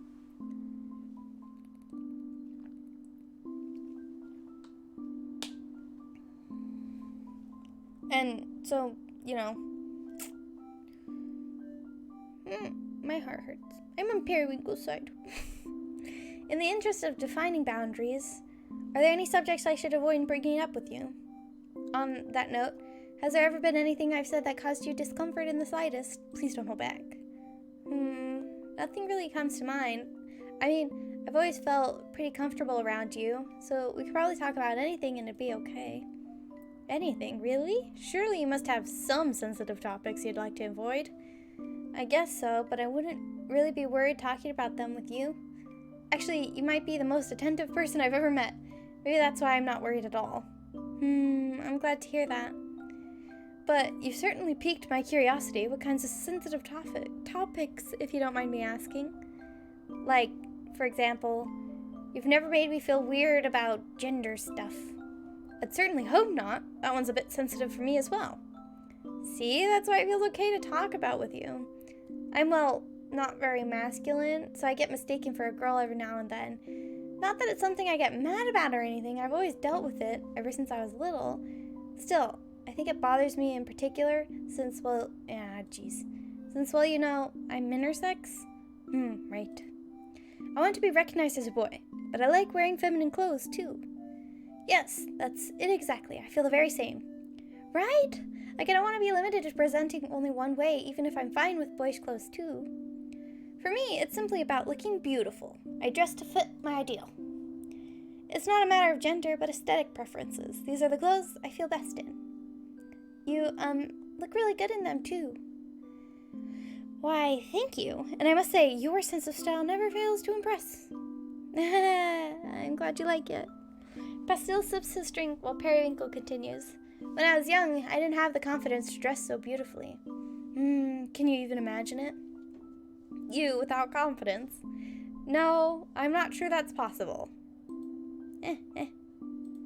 Why? Why is my mouse lagging? Right? I suppose I was a different person back then. Where I grew up, things were much more black and white. You were either a boy or a girl, and you had to dress accordingly. That sounds harsh. It very much was. I was completely miserable. Perhaps it's because I came from that sort of environment that I wanted to be known I look this glamorous as a boy. Not to say this is easy for any gender. I only wish my efforts were... wish for my efforts to be acknowledged. Jesus. I think that's just your competitive spirit again. See, you truly understand me. They laugh together. Periwinkle relaxes in his chair and finishes his drink with a smile on his face. Pastille and I depart from the cafe and make our way down the street. With no destination in mind, the details of our surroundings, things I've never really paid any mind to, make themselves known. Aromas from the bakery, the flower shop, pastier, each distinct and enticing. Jesus. I don't know why my mouth and eyes stopped communicating. I'm left with a peaceful feeling as we pass each of them by. Now there's a fun idea. A scent that transforms over time, giving you a sense of place. But I shouldn't be thinking about work while I'm on a date. I turn my attention back to Pastille. With gender thoroughly discussed, the next personal question would have to be, sexuality. What type of partner gets you the most hot and bothered? Shh! You can't just shout those words in the middle of a crowd. Oh, who's even listening? I certainly wasn't shouting. Please don't talk about that stuff too loudly. People start giving us weird looks. Shall I whisper it into your ear then? That's even worse. Now who's shouting? Pastille glances around, but despite his outburst, Periwinkle was right. No one had turned their way. Sorry, I guess it's okay. Feel free to stop me if I'm being too much, yes? There's nothing wrong with being a little too much. I'd imagine you'd say so. Returning to the topic at hand, I've been with all sorts of partners. I'd say I can appreciate just about anyone. But I must admit, I prefer witch boys above all others. I would also say witch boys. Oh, care to elaborate, my sweet? Nope. That's all I have to say on the matter. I'll have to tease you about it later then. We follow along the twisting streets of the shopping district, looking in each of the windows as we pass them by. This is my favorite part of town, filled with all the high-end boutiques you could dream of. The mannequins from one of them catch my eye, and I lightly grab Bastille's sleeve to draw his attention. You'd look so good in that, don't you think? Aww. Really? I don't know if something so extravagant would really suit me. Fucking quit clicking and get them game. Nonsense. You could pull it off. The accents match your eyes. But which one? Are we talking about the really pink one? Probably. I guess they do.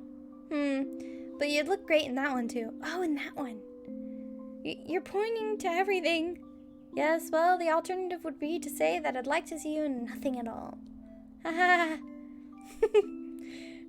Do you go clothes shopping often? You have such a variety of cute looks. Oh, every now and then, but I can't afford the kinds of stuff they sell here. It is rather pricey, but the brands are worth it. I really don't know anything about fashion. I just end up picking whatever stands out to me. As it should be. You're better off not becoming obsessed with these things. It certainly isn't easy on the wallet. Ha, agreed. I didn't think I'd be the kind of person that likes shopping, but here I am, stuck at home, really wishing to go shopping. I'll leave the brand name stuff to you then. Just seeing them is enough for me. Just seeing them? Not stripping them off me. Ah! After our little fashion circuit, we ended up near the cafe where we'd started. I've certainly worked him up enough to take him home right away, but that would mean cutting our date short, and what a shame that would be. I skip ahead of Bastille and twirl around to face him. There's somewhere I'd like to take you. Huh? Sure. I realize I've seen your workplace, but you haven't seen mine. It's a little apothecary I sell my magic to for distribution. An apothecary? I thought you sold perfumes. Technically, that's all they are. I don't claim to deliver any lasting health benefits. They're more for healing the mind. Anxiety, stress, and other unpleasant feelings can be lifted away with just the right aromas. I'm going to hide my mouse behind my webcam and sit back a little bit. I think that might help with my shoulder because it's really heckin' hurting. If not, I'm going to have to take a break and come back later, and I really don't want to do that. It's more effective for some than others, but for those sensitive to such things, it can make quite the difference. Huh. And now, oh god, I held the mouse button down. I don't know why. Now I fear I've bored you with all this uninteresting work chatter. No, that's not it at all. I was just thinking.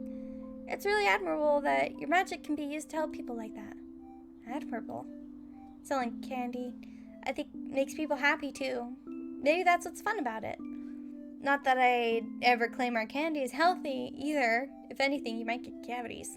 The witch who owns the apothecary really likes the sample I passed along to her. Perhaps she'll ask to distribute your candies as well. My boss would never agree to that. Anyway, I'd be happy to see it. Lead the way. Very well, follow me. I hope a lot of things. We're not going to talk about it. Because, okay, leave me alone. We enter the apothecary. It looks to be completely empty. Astragalus usually sits in the back room, consumed in work, until she hears the chime of a customer entering. If you ask me, she could really use another helper to liven up the place. But I suppose the hustle and bustle of an ever-busy shop would have its own setbacks. Feel free to look around. I'm gonna go greet the owner. Sure. Periwinkle leans over the counter to peek into the back room. Astragalus, you have a customer. Oh, Periwinkle. Didn't expect to see you back so soon. I brought Bastille. We're on a date. Okay. She looks over at Bastille, who waves when he notices he's being watched. Astragalus turns back to Periwinkle. I take it you decided not to heed my advice. What advice? Why bother coming to me if you're just going to do whatever you want? Well, whatever. Is there a reason you're here? I thought I'd drop by to give you a little update. As you can see, everything's fine now. Sure. Very normal of you to suddenly bring one of your dates here. Is it not? I visit you all the time. Yeah, not for stuff like this. Anyway, I wanted you to meet Pastille. Pastille, come over here. Startled by suddenly being called upon, Pastille fumbles the bottle he was holding and it crashes onto the floor. Ah. Hey, you break it, you buy it. Sorry, I can fix it. Pastille sweeps the pieces of the bottle into a pile along with its powdered contents.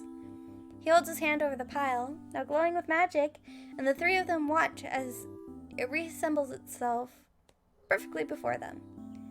Impressive. He's done it so quickly. There, good as new. Bring it here. Sure, sorry. I can't help but feel I've put Pastille in yet another uncomfortable situation. Damn, can't even tell if it was ever busted up. This kind of magic your specialty? Not really, I only learned it because I thought it'd come in handy. Huh. Astragalus continues inspecting the bottle, and then takes it into the back room without saying another word. Wow, I suppose she was impressed too. Is she mad at me? I can't really tell. It looks like you were spared today. That spell really saved you. I can't believe I did that. I'm not usually this clumsy, I swear. Oh, but wouldn't it be adorable if you were? Pastille the klutz. No, I'm just gonna go wait outside. Don't be too hard on yourself. I promise you made a better impression than you think. Pastille walks out of the apothecary, and I lean against the counter, waiting for Astragalus to re-emerge from the back room. When she does, it's with a bag full of, well, I'm not quite sure. Where'd your boyfriend go? You shouldn't call him that. Might I ask, what is it you're holding? Busted lamp. I've been meaning to glue it back together myself until I saw the opportunity to save myself the trouble. How offensive. Take it to a repair shop like everyone else. Nah, waste of money. You'd better keep that boy around. He's useful. You've certainly changed your tune. He's cute. I get a good vibe from him. Anyway, bring him back in sometime so I can get this lamp fixed. Got it? He won't be doing that. Seriously, though. Where I'm from, we're taught that you can tell a lot about a witch from their magic. And his, very empathetic, sincere, compassionate. Well, you aren't wrong, but how can you judge that sort of thing after witnessing one little spell? Huh, wouldn't you like to know? I don't need your superstitions. I have a date to get back to. Huh, alright. Have fun, Periwinkle. Oh, I very much intend to. Smiling to himself, Periwinkle strides confidently out the door to where Pastille is waiting. I guess we're all supposed to forgive him. I guess maybe I could forgive him for being a little shit.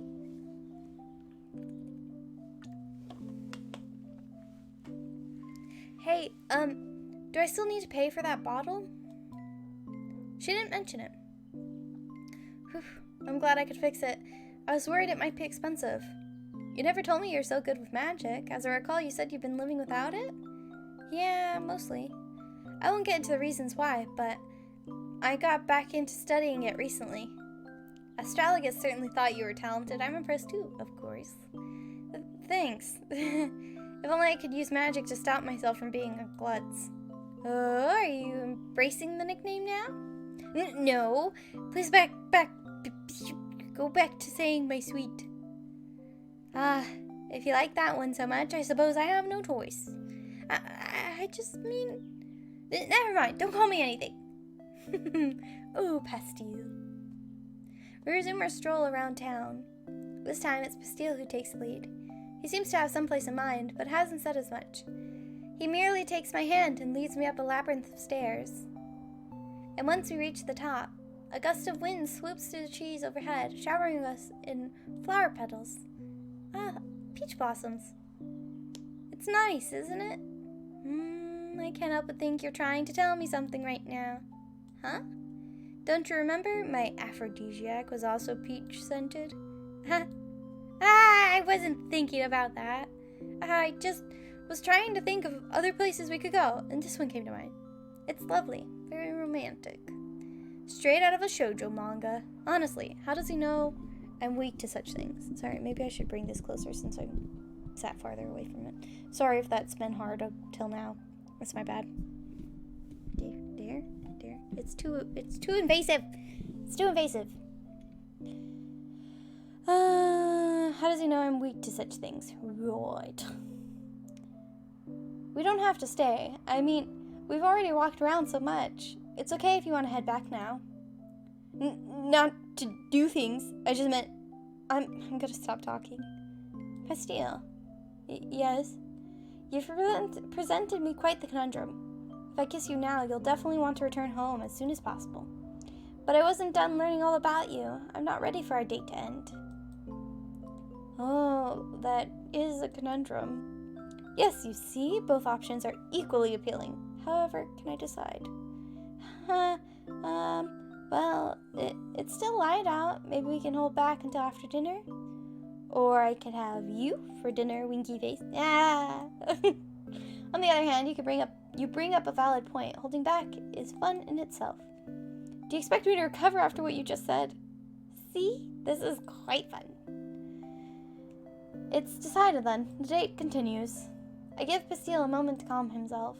We walk up to the railing and look out on the town. I can see Atelier Suites from here, and the train station next to it. My house is somewhere in a row of similarly built homes, inconspicuous. Fallen petals litter the bricks at our feet, with every little breeze carrying a few more over the railing to land somewhere unknown.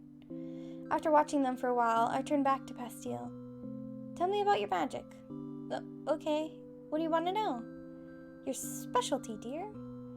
If you were that good at reconstruction, I imagine it must fall somewhere in that category. That really. I am actually an astral witch. My, how rare. And what exactly does that entail for you? Well, I mostly use it for fire spells like anyone else. Forgive me, I'm not well versed in magic theory, but doesn't astral magic have something to do with creation? It does, but that stuff is pretty advanced. I haven't been able to find any books explaining how to use it. Which is probably for the best, actually. No one should be allowed to go around creating souls spontaneously. Pastille rubs the back of his neck, looking off into the distance. He seems so troubled by the subject. I suppose because he had been living without magic, it may feel strange to openly discuss it. An astral witch, though. I wouldn't have guessed. Putting two and two together. One thing makes perfect sense now. So the famous Atelier Suites golem was your creation. Is she really that famous? I'd expect her sales to be a little better if that were the case. But, yeah, I don't go around telling everyone. I didn't know what I was doing when I made her. What an amazing feat, and yet you sound almost ashamed of it. It's not like I regret it or anything. Gumdrop is really great, I feel bad that she's stuck in a body with so many limitations. Like, she didn't ask to be made that way. I didn't know you could even make golems that felt real emotions, so of course I never considered any of that. Sorry to go off about it. I've just been feeling guilty lately. Kind of a heavy topic. No, thank you for telling me. It's as if I discovered a whole new side of you today. I'm grateful to know it. Thanks for listening. I don't get many chances to talk about things like this, so I'm grateful for it too. Hearing you speak of her, though, I'd love to meet this golem of yours one day. Sure, maybe one day. Pastille is amazing. I've never met anyone who could downplay their talents this much. I could ask 1,000 questions and still only scratch the surface. Okay, sorry. I was confused by how this was to be read. Now I'm the insatiable one. How the turntables have turned. Just kidding. We decide it's time to move on and descend the stairs from whence we came, still chatting endlessly as we decide where we'll wander to next.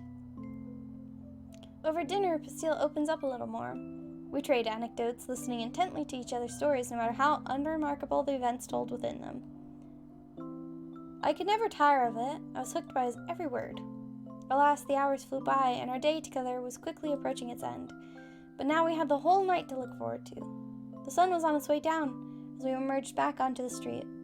The atmosphere was so different than it had been just a short while ago.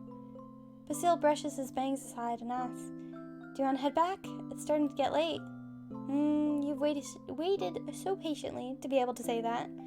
It's not like you aren't thinking of me too. Let's go through the park. It's a shorter walk. Sure, after you. Periwinkle extends his hand, which Pastille takes without hesitation. Under cover of dusk, they walked toward the park with fingers gently entwined. This park during twilight hours is nearly always deserted. Tonight was no exception. We had the entire place to ourselves. This way I can cling to Pastille all I want. And on top of that, what are you smiling about? Finally, no one's around. We can talk about all the inappropriate things we want. I knew there was something dangerous about taking this shortcut. It's okay then, right? No one will overhear our lascivious biscuits. I've definitely encountered the word before. I've never had to say it before, though. Confessions. Okay, what do you want to know? Oh, I didn't think you'd actually agree. I don't have anything prepared. Really? How anticlimactic. Unless you're dying to tell me how much you love being domed. I'm not gonna say that. Any fetishes then? I have experience with all sorts, you know. This is too much. I need to sit down. Bastille begins to retreat to a nearby bench. Are you perhaps into fooling around outdoors? That's illegal. Only kidding. Periwinkle follows Bastille to the bench and sits down beside him, leaning his head on his shoulder. Your sweatshirt's so warm. Are you upset with me for suggesting such a scandalous idea? No, but if you cling to me too much, I'm worried I might change my mind. I wouldn't want to compromise your morals, but I'd hate to let go. Bastille laughs at that, resigned to his fate. The pair sits in comfortable silence for a while, listening only to the sound of the fountain before them. Periwinkle can start to feel himself being lulled to sleep by it, and so he tries speaking up again. I don't know what it is about you, Bastille. We've talked all day, and yet I still don't feel like it's enough. Didn't really expect to be out this late either. It just kind of happened. This was all supposed to be foreplay, wasn't it? Forgive me for putting it so bluntly. I guess it was. Bastille, we have to get back to my place so I can fuck you. You really are being so blunt right now. We have to. It's the entire purpose of foreplay, isn't it? How could you have let it go on this long? Oh, we could head back right now. Yes. You're gonna have to stand up first. In a moment. But trapped in their comfortable position on the bench, Periwinkle is unable to stand in the end. Instead, he falls asleep to the sound of the fountain and Pastille's beating heart. Aww. Baby. Stifled emotion. Aw, sounds like something that's gonna make me an upset-a-roonies. Okay, sorry, I took a quick break because I started feeling unwell. And really tired. So, I chugged all of my coffee. Intelligent move 1. Then I ate something. Now I feel really unwell. But we're gonna try and tough it out because I don't want to lay down. Because then I have to take off my makeup. I don't feel kind of cute. Not gonna lie.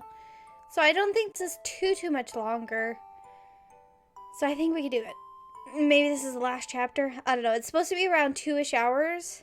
But reading takes, reading aloud takes longer than expected. Let's see. Our original recording is about 1 hour and 40 minutes. We can do this. We can do this. We're probably about 30 minutes, 45 minutes left. Periwinkle wakes up in his bed the next morning alone. Aw. Bastille? No response. No evidence of him either. None of his clothes laying about, no blankets out of place. I'm wearing pajamas, though I don't remember changing into them. In fact, I don't remember coming home at all. Did I fall asleep then? I vaguely remember being carried, but excuse me. He pauses, and then suddenly throws the covers off himself and leaps from the bed. He truly isn't here? And he changed my clothes. Was I conscious for that? I fell asleep before we could fuck. Periwinkle paces around his room, desperately running through the events of the previous night. We were on our way here. We stopped to rest. But it was so comfortable that this is unheard of. This is the first time something like this has ever happened. We had such a nice day together. A perfect date, really. It should have ended with a bang. Wordplay. I'm like turtling. Trying to hide from my pain. Fuck. Normally it would have. We both very much wanted it to. So how could I let myself fall asleep like that?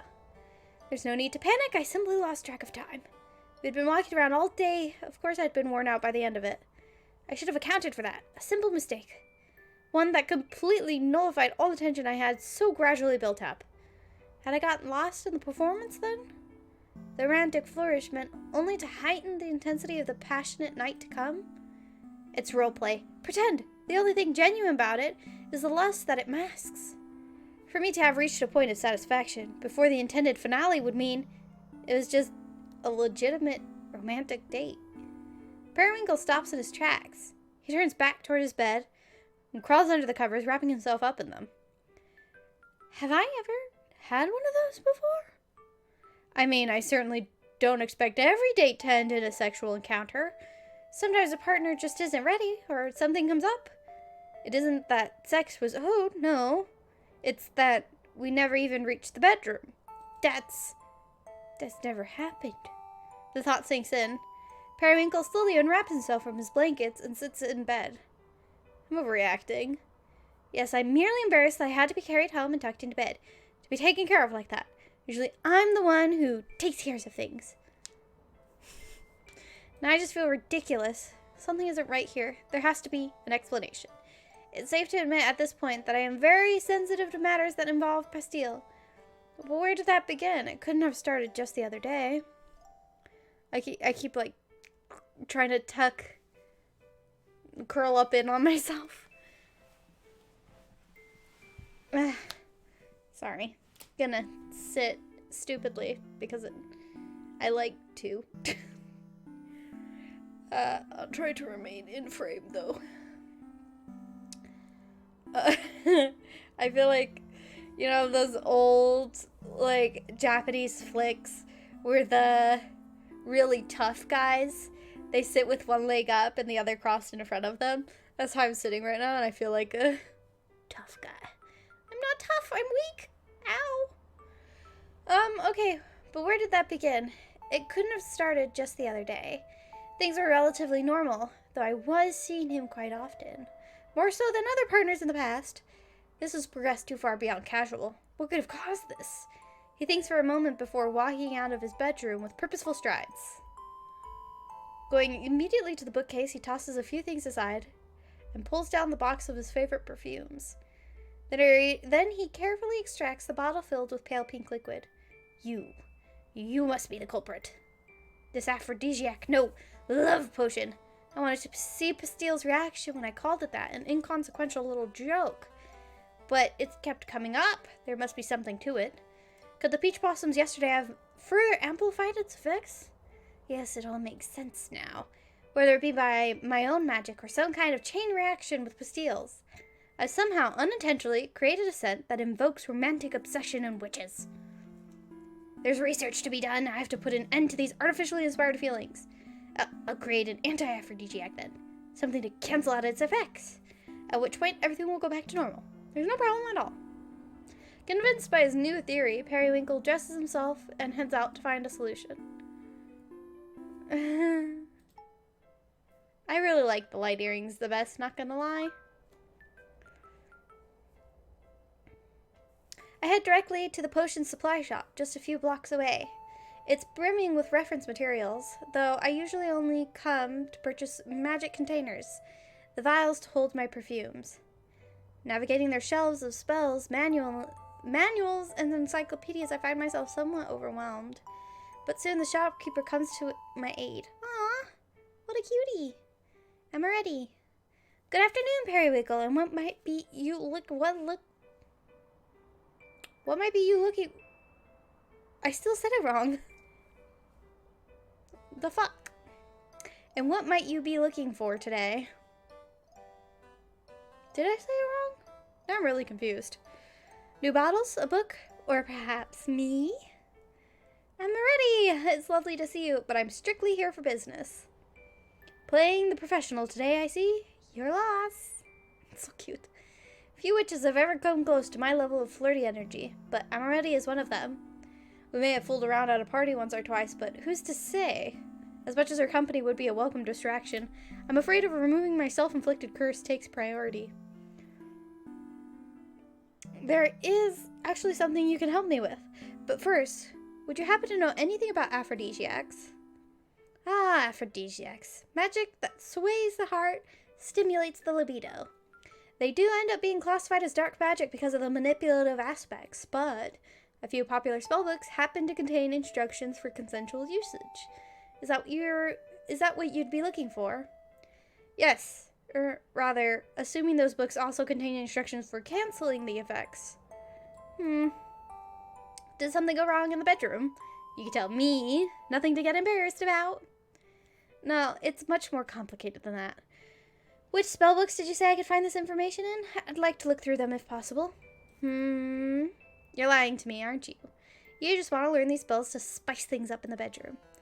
Not everything is related to sex, Amaretti. Love, then? No, you aren't the type. Come on, why don't you just tell me? I can't help if you won't give me any details. Come on, why? Oh, I already read this. I just forgot to click. Ooh, could we spacebar? Oh, we could totally spacebar. That might help. I don't feel good. Sorry, I don't mean to keep complaining. I don't want to give up. I mean, I would definitely come back to it later, but it still feels like giving up, even if it's taking a break. All I want to know is whether or not aphrodisiac-induced feelings of romantic love can be nullified. The details aren't important. So it is love. Why does she insist on wasting my time? A large, resounding thud from down the aisle startles both Amaretti and Periwinkle. The pair turns to see a much shorter witch standing there, fuming. Ugh, if I have to listen to you two ignore Ramesses, whatever's. Babble on for another second, I'm going to lose it. There's another customer here? How long have they been listening? Nasty witch, huh? But they're so cute. With their green. First off, stop conflating aphrodisiacs and love potions. They're entirely separate categories. A witch who sells potion supplies should at least know that much. You sell a whole book about it right here. She gestures to the thick tome she had slammed onto the floor at the beginning of her outburst. So that's the one I was thinking of. You'll find everything you need to know about counseling your love spell in there, Periwinkle. No, you won't. You won't? Because it's not a freaking love spell to begin with. I find it majorly unlikely someone's been able to pull off a spell like that when I've been trying for literally years. Ha, well, thank you. That certainly answers my question. Since you're familiar with these things, I must ask, if not a love spell, could it be a side effect of some other type of magic? Ha! A side effect. To think it's so easy. You think it's so easy, it could be tacked on, just like that. Placebo effect is more like it, in which case, all you need to do is stop thinking about it and it go away, dumbass. Really? That saves me so much trouble. Thanks for the advice. If that shopkeeper would have done her research. The witch's angry shouts fade into placated mumbles as she storms out of the shop. You handle that so well. You should work in retail. I'm the one in need of a new career now, after that exchange? Amaretti gives a nervous laugh and steps away to return the spellbook to its proper shelf. After bidding her farewell, Periwinkle... Oh, I figured it out. After bidding her farewell, Periwinkle exits the store to begin his short walk home. A placebo. Of course it was just a placebo. I should have thought of it sooner. There was never any cause for alarm. This is just like before. It has nothing to do with Pastille. He just happens to be the one my mind is fixating on.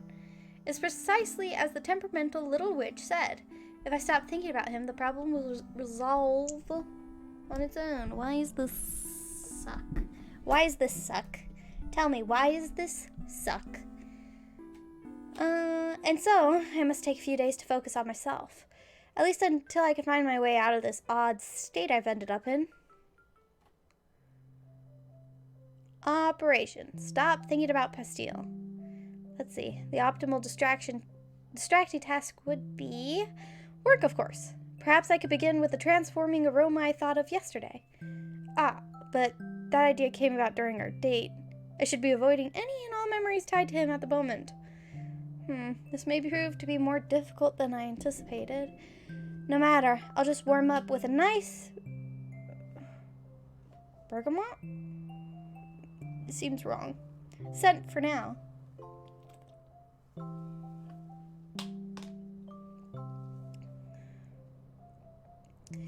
Periwinkle retrieves a few empty vials from his box of perfume supplies and readies his wand. But instead of the bright green drops he expected, what comes out is a familiar pale pink. Peach? That isn't right at all. He seals the bottle and moves on to the next, which, much to his dismay, yields the same result. My tummy pain is coming in waves. Okay, magic is tied to emotions. I mustn't get frustrated, I have to focus. Deep breaths. It never helps to force it, just imagine the desired scent, and he tries for a third time, and yet, peach again! This is a waste of supplies, so much for my attempt at diligence. If I can't conjure other scents, I'll have to find something else to occupy my time. Housework. I can finally get some chores done around here. Nothing could possibly distract me from finishing them today. They are the distraction. Oh, that's right. I still had laundry to put away, didn't I? Periwinkle walks into his bedroom to face the pile of clothes he hadn't folded yet. Whenever I tell myself I'll get to it later, I tend to leave it for days. But the single large pile he had expected wasn't there. Instead, it was split in two, with one half already neatly folded. I don't remember making this much progress. No, Pastille did this, didn't he? When he came to pick me up yesterday. Curses! He's too good. I can't fight this. I can't touch this right now. Why did I say fight? Periwinkle covers the pile of neatly folded clothes with the rest of the unfolded ones in retaliation. There, one less reminder to worry about. Now I'm gonna have to think of something else to do. So far, my attempts at forgetting about Pastille have been completely futile. But that's perfectly fine. No one said it was gonna be easy. Ironically, the more you tell yourself not to think of something, the more you will be enticed by it. I lost the game. I mustn't let this continue. I have to find a way to relax. A nice bath should help to calm my nerves. Later that evening, I'm feeling so refreshed. I could do just about anything. I could try cooking for myself tonight. Now there's a task that'll require my full attention. Periwinkle opens up the fridge for ideas. A pint of milk, a few cups of yogurt, some eggs, whipped cream. There isn't much in the way of meals, is there? This is why I never cook. But I should try making an omelet breakfast for dinner. Oh, what fun. Periwinkle cheerfully reaches for the eggs, then pauses. Actually, can I cook without magic? He turns to face the stove. This burner is the kind you'd light with a spell. I'm far too nervous my magic is going to come out smelling of peaches again. Periwinkle slams the fridge shut. Forget cooking. What was I thinking? I'm not cut out to be a chef. Pastille, on the other hand, no. Thinking of him in this delightful domestic context is especially banned. No matter how much I want to eat his cooking now, he's obviously the type to be good at it. This is depressing. I'm already right back where I started. I'll just order takeout. Periwinkle goes to bed that night utterly incapable of forgetting about Pastille. Operation, seriously, do not think about that boy. Day 2. I've tried working, I've tried doing chores, I've even tried to cook. All miserable failures. That's why today I'm taking drastic measures. Complete escapism. I'm returning to my roots. I'll reread one of my favorite scenes. If nothing else, it should make a nice source of inspiration. Periwinkle pulls out volume 1 of a certain manga from his bookshelf. Aw, it looks so cute. Fabric of Our Love. How many years has it been? The dresses were always drawn so beautifully in the series. I still think of them from time to time. It's the story of a girl who's fallen for a handsome prince. Standard fare for the types of manga I read. Her mother is a talented seamstress who designs all sorts of dazzling gowns for her to wear, and when the prince sees her in one, he becomes smitten with her. At first she's in heaven. This is the prince of her dreams. But she soon wonders if the prince is only attracted to the dresses, the glamour, and not the poor girl underneath. Until the prince reveals... I shouldn't spoil it. The ending is too sweet. Aw, no, I want to know what happened. Dang it. Please. After admiring the cover art for a while, Periwinkle finally opens the book and begins to read. Just as lovely as I remember. Such delicate line work. It's really so cute. I wouldn't blame that prince for noticing the dresses before the girl. They really are so beautiful. Come to think of it, the way this prince is drawn, his short fluffy hair, his gentle features remind me of... Periwinkle closes the book in a panic. That was dangerous. I can't risk even thinking his name. There's even a later chapter where he dresses in servants' clothing. There are too many parallels. Periwinkle rolls across his bed and slides the book back into its place on his shelf. I thought I had to burp, but I didn't, I guess. I don't know. I feel like my hair looks like poopy. Hair, fix yourself, please. It's really flat today for some reason.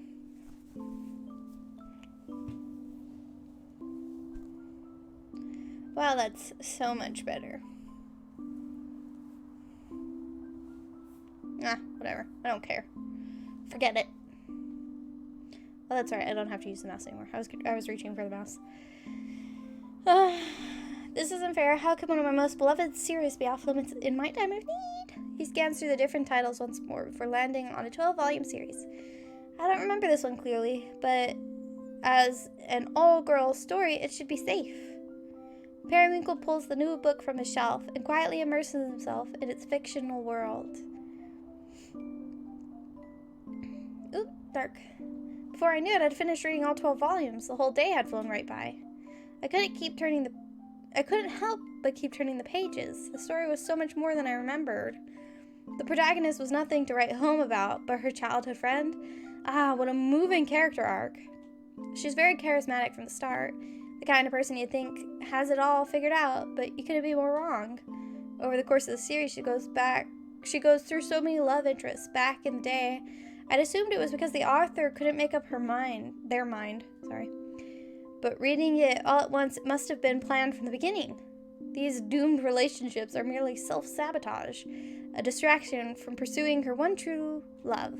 She never realizes the obvious answer until the very end. And what an emotional finale. When she finally confesses, and the two girls share their first kiss. The fireworks. Could anything be more romantic? Her tears of happiness, finally being honest with herself and with her best friend. How lovely. The well of loneliness that is her character was portrayed so flawlessly. She's the most real of them all. Ending the story any other way would have been an injustice. She deserves the world. I own this author's follow-up series as well, don't I? Time to get some snacks and start searching for it. I can't resist diving in right away. Operation Escape Reality, Day 3. Periwinkle continues to read. Continued. And read. And read until he heard a knock at his door. Bastille? No, that isn't his knock. Wait, I was trying to forget about him. Though I suppose it means I was successful for a while. I even forgot that I was avoiding something to begin with.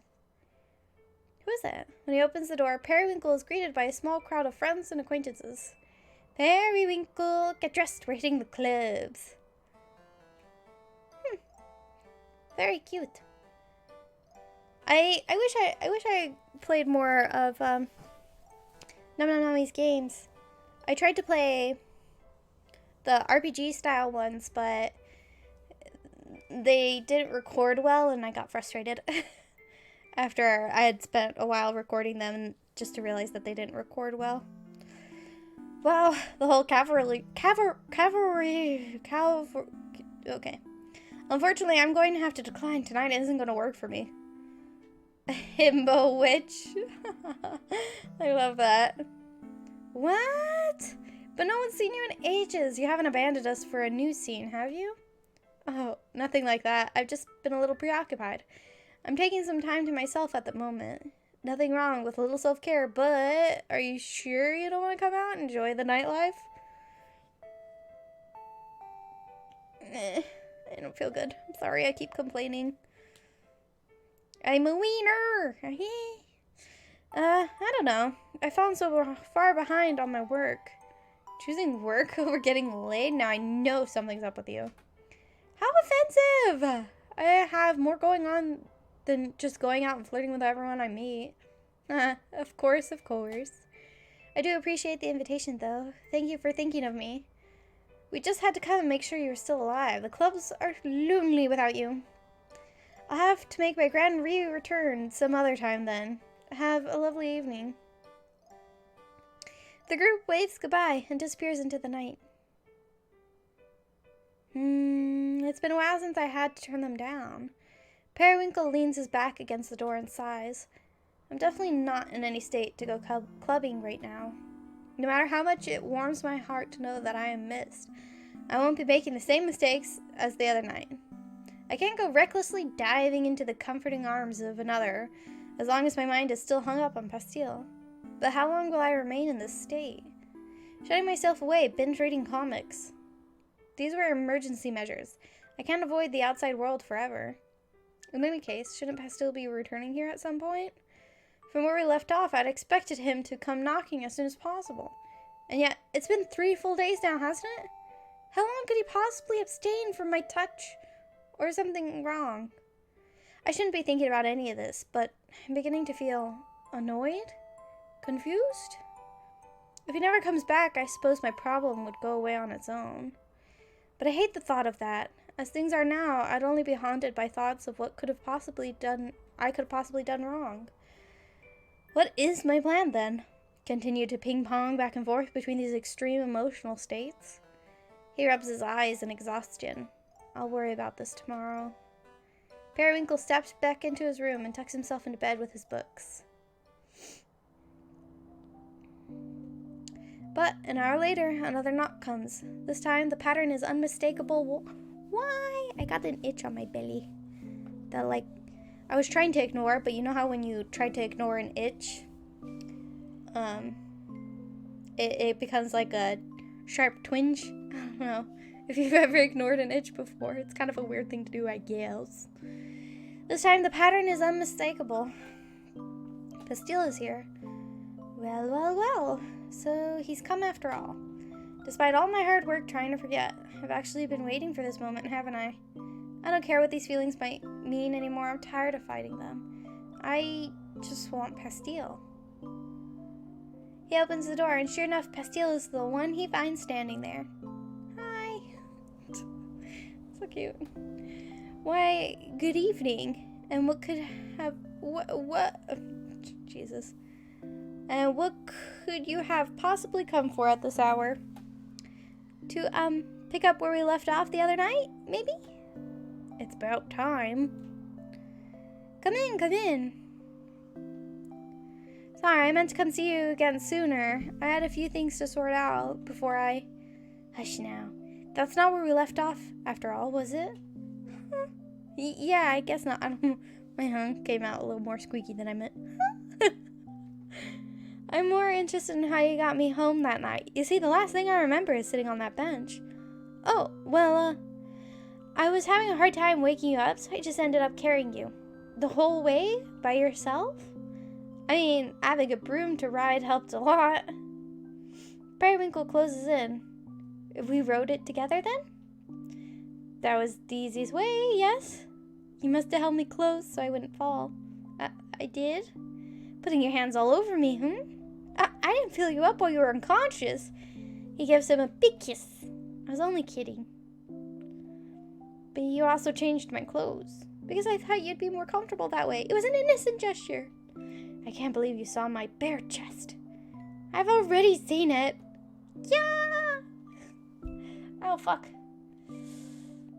Sorry. Pastille suddenly lifts him by the waist and hoists him over his shoulder. Pastille! Wow! Please handle me more delicately! When they reach the bed, Pastille falls backward onto it, taking Periwinkle with him. They pause there for a moment, laughs fading into soft breaths. Ew. You forgot to turn the light off. Well, I can't get up now. How could he be so impatient after making me wait for so long? Oh well. Gross. They're gonna do it. Oh, shit. A whole nother chapter? Fuck. I wake to a rustling sound. Tummy does an ouchie. My bed is empty again, but when I roll over, Pastille is there, standing in front of my closet. I sit up, rubbing the sleep from my eyes. He's holding a box. As he lifts it to the top shelf, its contents shifting, making a clattering noise. Utterly confused as to what he's doing, I finally call out to him. Pastille? Sorry, I didn't break anything, I promise. What are you doing in my closet? Huh? You said I could clean up. Oh, is there anything I won't agree to in my sleep? I'm sorry, I thought you were awake when I asked. I'll stop. It's fine, I just didn't expect to wake up to you rifling through my things. That really wasn't my intention, I just felt like organizing stuff. What do people normally do on the morning after? I guess I should have made breakfast. Oh? I want to eat pancakes. Great, I'll make some. Pastille practically bolts from the room to get started on cooking. Oh, Pastille. Looking around the room, he did much more than organize my closet. Oh, look. I didn't notice, but the background's even clean now. Like it was messy before, but now it's clean. Nice touch. The books I'd been reading were all tucked back into their proper places on the bookshelf. The clothes that had been strewed across the floor or otherwise left hanging in ridiculous places now sat in the hamper waiting to be washed. Even the pile of unfolded laundry I had previously abandoned was now absent, properly folded and placed into the appropriate drawers by Pastille. In a word, I'm in awe. How long had he been at this? And all while I slept? It shouldn't be possible. I have so much floor space, more floor space than I remembered. How did he manage to do that? Periwinkle puts on a fresh pair of pajamas and walks out into the kitchen in a daze. Hey, pancakes are ready. Ooh, is it too soon to say I love you? Please enjoy. Periwinkle takes his seat at the table and digs in. They're delicious. Perfectly light and fluffy, the optimal amount of syrup and whipped cream. Every bite is so heavenly I could cry. I've never felt so emotional over food. What has this boy done to me? I was right about him being the culinary type. I didn't think I would get to try his cooking so soon. This is a surprise attack. He even... But how did those get there? I have to ask. Pastille, where did you get these strawberries? Oh, I saw you had some jam, so I used a little magic to change its form. Oh, jeez. How convenient. That'd be really nice. If you wanted something fresh. But I'm really bad. I could only buy, like, really small amounts of, like, fresh fruits and veggies at a time. Because if I can't see it, it doesn't exist. So I'll forget about it. And then it'll go bad. Like, I tried different things. Like, I have a fruit basket. I go in my fridge often. But, I don't know. I end up wasting so much of it if I buy more than, like, one or two things. Is that okay? Maybe I should have asked first. I just remember you like strawberries, so... Is there any limit to how thoughtful one can be? It's more than okay. This is the best breakfast I've ever had. I'm sure you're exaggerating. They're just pancakes. Careful, my sweet. If you say it like that, I'm gonna start asking you to cook my every meal. Fine, you got me. They're special gourmet pancakes I can only whip up every once in a while. Lucky me. Periwinkle finishes his pancakes while Pastille begins washing the dishes. This may just be the most spoiled I've ever felt. Being with Pastille is like getting caught in an endless whirlwind of positive feelings. No wonder I've become obsessed with him. This boy is dangerously kind. After these past few emotionally tumultuous days, how could I possibly turn away from his comfort? Periwinkle rests his elbows on the table, head tilted in palm as he watches Pastille in his kitchen. Out of curiosity. Earlier, before I woke up, what made you ask to start cleaning my room? Oh, I noticed it was getting harder to walk around. I think I stepped on some of your clothes when I carried you in there last night. Sorry. That's nothing to apologize for. It was fun. Anyway, I felt a little bad about it. So I figured if I'm going to be coming back here so often, I might as well help clean. I'm not getting ahead of myself, am I? Sorry, I didn't mean... Not at all. Startled by the sudden outburst, Pastille stops what he's doing. Silly Pastille. You're always welcome here. Aw. Well, thank you. Fine. Okay, enough. I'll admit it. I'm stupidly, desperately, absolutely, ridiculously in love with Pastille. There, I said it. Or at least I'm saying it to myself. I'll accept this. Pastille is incredible. Who wouldn't fall for him? I don't want anyone else anymore. I've been poisoned by this perfect boy. Hair? What are you doing, Hair? There's not even... I forgot to reapply my lip... It's not really lipstick, but color, whatever. So there's nothing for it to stick to. I don't know what's happening. The problem now is what to do about it. Weird question, but... Would you want to, did you? Yes. Clean the rest of your house together? It'll be more fun than it sounds. If you get bored, we could do something else. Pastille. I just thought if we did it together, you'd get a say in where everything goes so nothing ends up getting lost.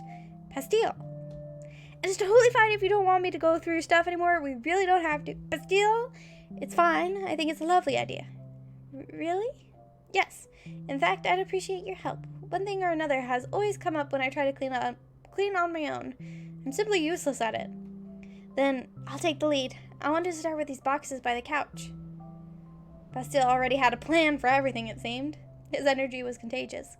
He was right that it would be fun. It was entertaining, even just watching him go. To see him dart around the room so energetically, finding the perfect place for every little thing. He truly has a talent for organization. Meanwhile, I mostly played the role of assistant. He would ask for my input every now and then, or instruct me to place something he found somewhere across the room. He made little decisions like that so easily. If it were me, I'd get stuck on every one. But he saw everything through effortlessly. It was nothing short of amazing. And so, in a few short hours, and it's all cleaned up. How cute. The entire house had become neat and tidy. Okay, I think I'm satisfied. You? Don't you think you deserve to be rewarded for all your hard work? I should have seen that one coming. But no, not right now. I should actually get going. You won't stay? I promised Gumdrop I'd be back for the afternoon shift. She'll start to worry if I don't come back soon. I'll save your reward for next time, then. Pastille slips on his jacket and shoes. Just before he leaves, he turns back to face Periwinkle. By the way, I was thinking... Yes? There's some days my friends travel out of town for alchemy stuff. So if you ever want to drop by while I'm working on those days, I think that'd be okay?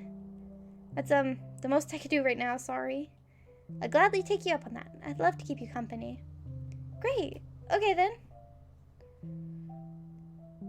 Pastille gives him a quick peck on the cheek before saying goodbye and walking out the door.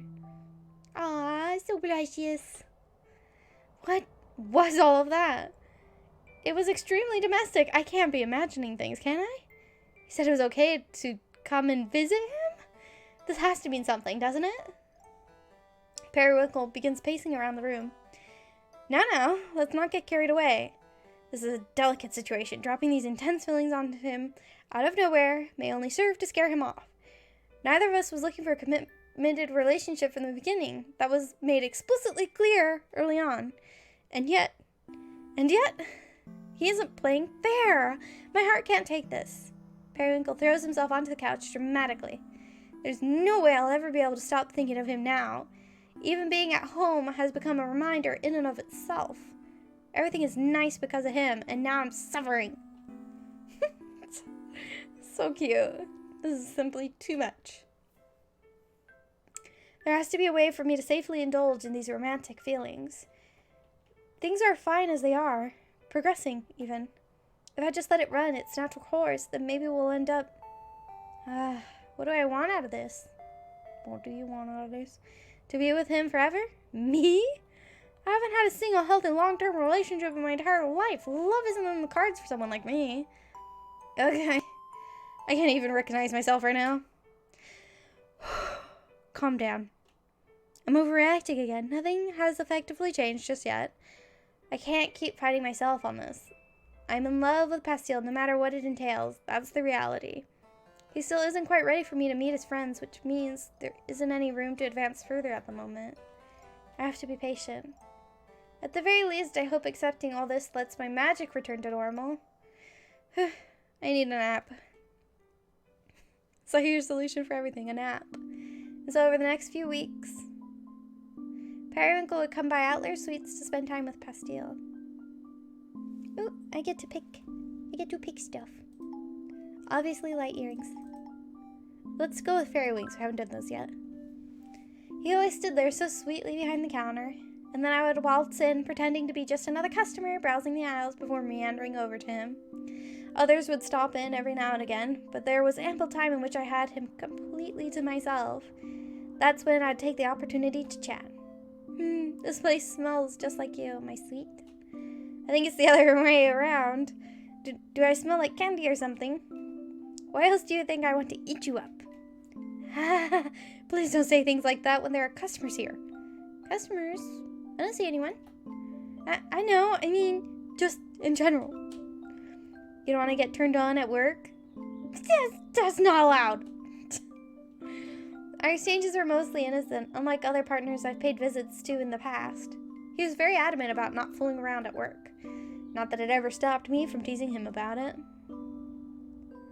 Periwinkle watches as Pastille, armed with a rag and a bottle of cleaner, sprays down the counter in front of him. I think I underestimated your love for cleaning. Are you making fun of me? This is my job, you know.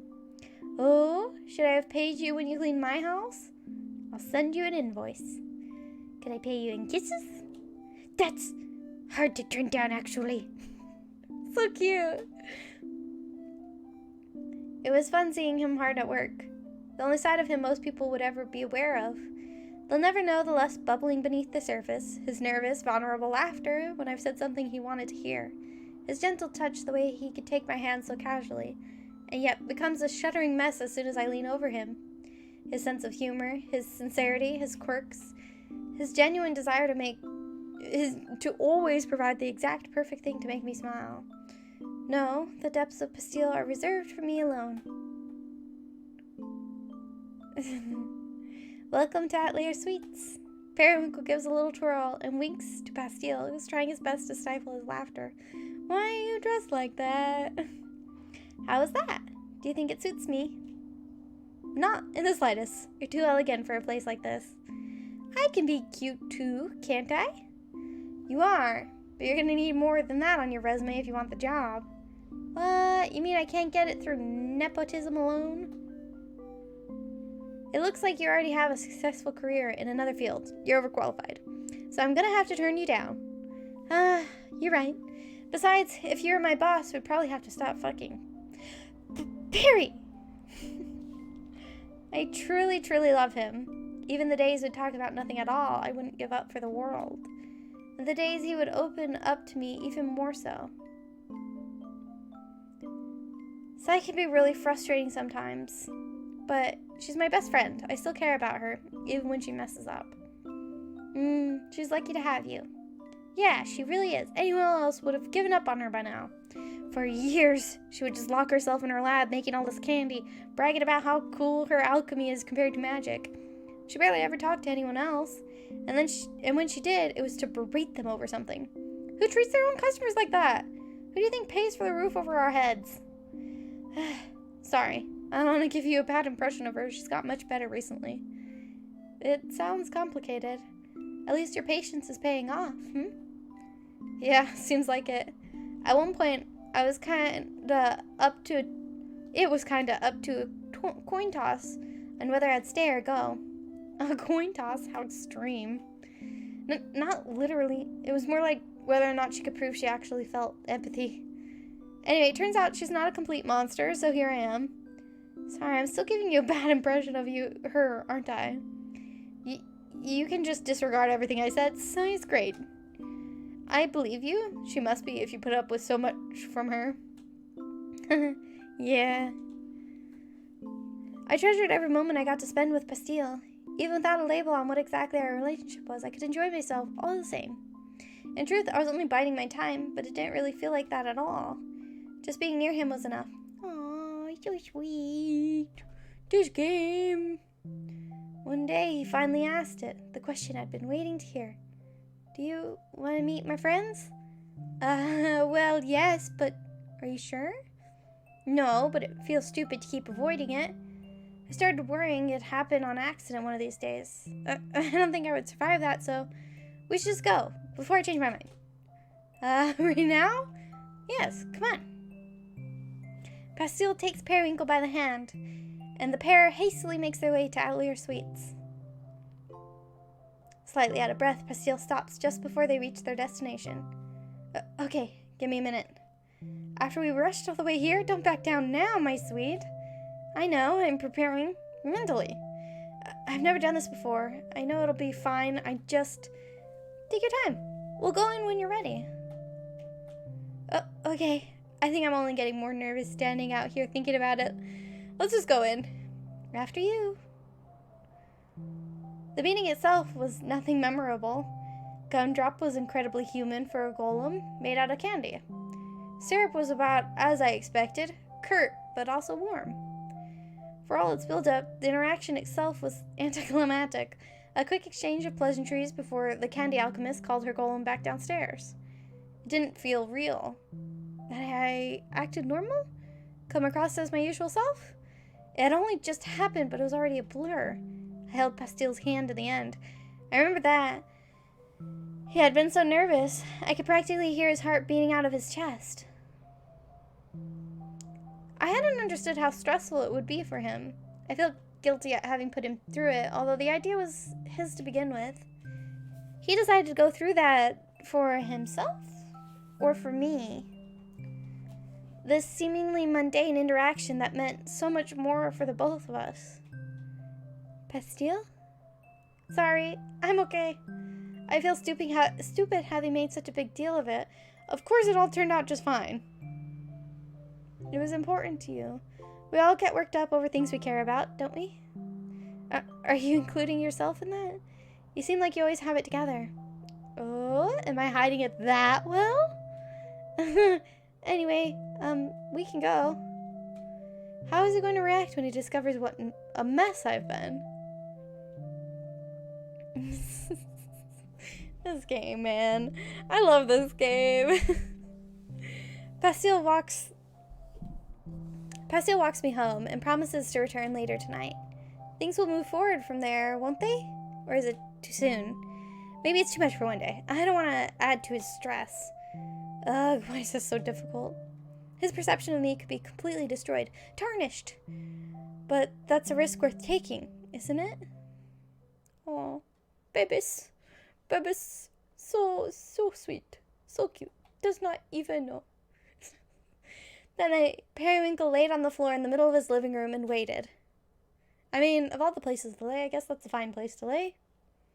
I'd expected this night to come eventually, and yet I still don't feel any more prepared for it.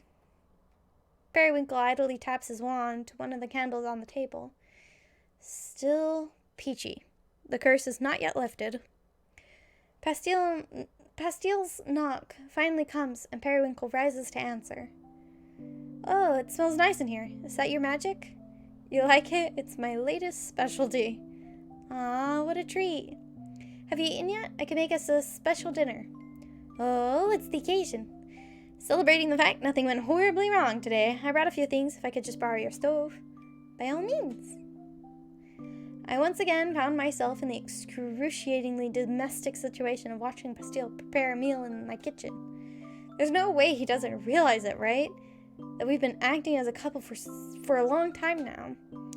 It's just that neither of us have bothered to address it. Shouldn't it be properly acknowledged? Pastille chats with me as he cooks, but I'm admittedly distracted by these thoughts. Perhaps putting a name to it would only cause it to unravel. Currently, there's no expectation. We're free to see whoever else we like. Though, it doesn't seem either of us are doing that. Pastille... my fingers are crossed for them. It's so intense, I'm just like, I want to hurry up and get to the end. But also, savor it! Oh, wait, I skipped it. I didn't mean to. Come back. Pastille approaches the table where Periwinkle sits holding a plate in each hand. Ta-da! Pasta ready. Oh, bon appetit! Maybe he's already decided we're a couple and I'm just obsessing over formalities. What does it matter so long as the two of us are happy? And I really am happy. His cooking tastes wonderful. Perry, you okay? Yes. You're being so quiet, I started to worry that I messed up our dinner somehow. No, it's delicious. I was just lost in the pasta is all. Lost in the pasta. I'm gonna start saying that whenever I get lost in thought. Lost in the pasta. I mean, you got a noodle brain. Got a noodle brain. I'm allowed to say that. Lost in the pasta. Lost in the pasta. Lost in the pasta. Sorry. Loopy tired. I'm tired. And it's making me loopy. Fuck. Forgive me. I didn't mean to worry you. Ow, tummy. I need to get out of my own head. Pastille is here in front of me, and I'm too distracted to sleep. My tummy! Forget my doubts. We'll just have to see where the night takes us. Barrywinkle takes his plate to the sink and begins to wash up. I can take care of that. Nonsense. You just cooked us dinner. It's your turn to relax, my sweet. Are you sure I can't help? I wouldn't mind at all. You can help by bringing me your plate when you're finished. Okay. Pastille does as he's told, then wanders over to the couch. Hey, if you have anyone you want to introduce me to, I'd be happy to meet them. Return the favor sort of thing. I know it can be awkward though, so if not, that's okay too. No one comes to mind. Huh? Really? Sure, I know a lot of people, but I couldn't say I'm particularly close with any of them. Except maybe one, but you've already met my business partner. Oh, at the apothecary, right? Precisely. Oh, it's so cute. What's with that look? Nothing. I just don't know what to say now. You expected someone as charismatic as me to have all sorts of new people to introduce you to then? I guess so. I'm just surprised. I really like being around you, so I expected it to be true for your other friends, too. I'd say you're probably the closest I've ever been with someone. Literally speaking. They laugh together, then fall into a comfortable silence, with their heads leaned together. Oh, no, come back! With their heads leaned together, Periwinkle nuzzles his face into Pastille's shoulder affectionately. After a few moments, Pastille asks, Do you want to get in bed? For sleep or for pleasure? That's up to you. Periwinkle stands and turns around to take Pastille's hand. Come then. Ugh, why is there so much sex? He leads him into the bedroom, closing the door behind him. When he does, Pastille speaks up again. You know, I'm still finding it hard to believe there's no one else you're close to. 2 is a reasonable number. You had 2 friends as well, did you not? Syrup and Gumdrop? Fair point, but counting you makes 3. You have me beat. Perhaps I should try harder to catch up. Periwinkle collapses into bed, while Pastille sits down beside him. I think I've preferred it, though, keeping a healthy distance from others. Really? How come? The alternative has been disastrous in my experience. I'm far too intense. What do you mean by that? Goodness, my best example is the worst one. In my teenage years, there was a boy I would have done anything for. I wanted his approval so badly. I wanted to be loved. It's funny, I can't even think of what drew me to him. I suppose he was just a vessel to project onto, an idealized boyfriend, this shortcut to happiness. Poor guy. He didn't even know what to do with the torrent of feelings I'd been forcing onto him. We were young. A love like that is much too painful, if it can even be called love. It took some practice to be able to separate the emotions out, to be able to indulge in the romantic and sexual energy I craved while protecting my fragile heart. But ever since I figured it out, I've gotten to experience all sorts of love through these casual flings. What am I saying? It's perfect for me, the ideal life, really. Don't listen to me, Pastille. I don't know if your heart is as fragile as you think. You don't believe me? Despite what it seems, I have the heart of an innocent maiden. I don't know about innocent, but Pastille, look at his face. Pastille leans forward and lays his head on Periwinkle's chest. Sounds pretty strong to me. Ah, it's beating harder now. Because you suddenly embraced me. See, this is what I mean by fragile. It's so freaking cute. Periwinkle struggles out from under him, and the pair sit facing each other on the bed. You know, at first, I thought romantic stuff was just a formality for you, but you actually love it, huh? Are you only realizing that now? I guess not. What are you trying to say, Pastille? That it's okay for me to love you? That I'll be safe? Then hurry up and kiss me. Okay, sorry to keep you waiting. Pastille closes the distance between them. I'm too weak. The words won't come out. As they kiss, Periwinkle becomes more and more entangled in his thoughts. It hurts. I want to be even closer. He lets himself fall backward, bringing Pastille down with him. This isn't nearly enough to satisfy me. I'm going to fucking cry. Fair warning. Good thing I was planning on removing my makeup shortly after this is over. Just, please don't stop. Periwinkle's heart cried out. His jumbled emotions caught in his throat, manifesting through his hands, clinging desperately to Pastille, who continued to kiss him and hold him through the night. Chapter 7, Shooting Stars. Fucking Jesus Christ. Can we be done, please? I'm really not doing that great. I'm tired. So tired. And my tummy hurts. Ah, fuck. The next morning, Sorry, to go from one to the other, it was a little extreme. Gave me a chuckle. Oh, I lost it. Why are you in a hood? The next morning, Periwinkle steps out onto his doorstep with a heavy sigh. If I lay around in bed all day, I'll only feel more miserable. I need to stop avoiding my work. I have to talk to Astrologus. I wore a bra today. Worst mistake of my life ever. She isn't going to be pleased with me, though.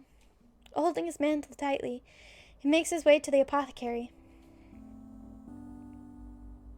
Ow. I had a tickle on my nose and I scratched it way too fucking hard. When he arrives, Astrologus is preoccupied with arranging some of her merchandise. She turns abruptly at the unexpected sound of the door's chime. Hey, we're not open yet. Huh? Periwinkle. Good morning, Astrologus. Got hair in my eye. I haven't seen you all month. I barely recognize you under that hood. I was about to come and knock on your damn door if you didn't show your face here soon. You've got a huge backlog of orders waiting. I can't take them. My magic is useless. What do you mean, useless? Periwinkle meekly hands over one of his pale pink vials. This is all I can make. It's been this way for ages. Let's see. Astrologus unscrews the top and eyes Periwinkle suspiciously before giving it a whiff. Whew, that's powerful. Not bad, though. Warms me right up. Could stand to be diluted a little just to make it less overwhelming. So what's got you stuck on a scent like this? It's Pastille. He's ruined me. I'll never be able to return to the way I was before. I see. So things got complicated just like I warned you. Sniffle. I love him so much I think I might die. Come on, back room, now. I like her. Periwinkle nods and obediently follows Astrologus into her private office. Green. I like green. He quietly takes in his surroundings before she suddenly turns to him with a raised finger. Don't touch anything. Astrologus drags a beanbag chair out from the corner and plops it in the middle of the room unceremoniously. Sit. It's dusty. Ugh, you're such a diva. She gives it a couple good smacks, beating the dust into the air instead. Now sit. Very well. He complies and Astrologus spins her office chair around to face him. Alright, Periwinkle, here's what's gonna happen. I'm gonna brew us some tea. You're gonna explain everything from the beginning. Explain what? About Pastille. Even the stuff I already know, everything from the top. Everything? Skip the bedroom details, obviously. Just walk me through anything important that happened since you met. I don't want to. Reliving it is only going to make things worse.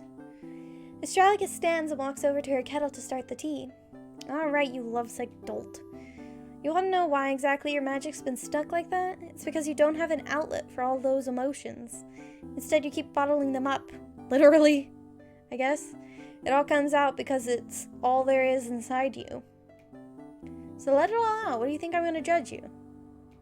What? You think I'm going to judge you? That's the correct connotation? Intonation? Fluctuation? She?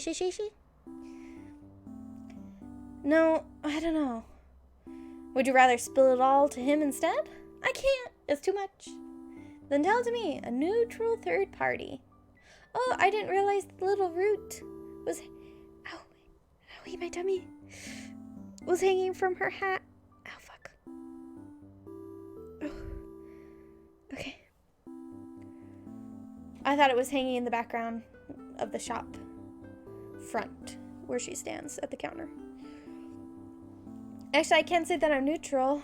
I'd need to find a new supplier if I couldn't fill my orders anymore. I do feel a little more at ease imagining this is all a business matter for you. Then just think of it like that. Astragalus pours their tea and returns to her seat with 2 mugs in hand. With a heavy sigh, Periwinkle finally relents and begins his story. I told her everything I could think of, my first impressions of him, how he continuously subverted my expectations, my mistakes, appearing where I shouldn't have. What? Oh, I see, never mind. My mistakes appearing where I shouldn't have, then going into a desperate smile as I tried to rid myself of the guilt over it. How he was the one to come to apologize afterwards. Our date that day, which was so wonderful, but which also laid bare the feelings I was too afraid to acknowledge. How I latched on to any alternative explanation I could in order to escape them. The moment I could finally admit to myself all the ways it changed my life for the better. How we grew closer and closer while I held those feelings tighter to my chest. I told her how he had finally worked up the courage to introduce me to his friends. How his hand trembled in mine as we walked out the door together. This point of contention, a far-off goal I had decided would have to be met before advancing. Everything up to the state I'm in now, useless, paralyzed, and sobbing.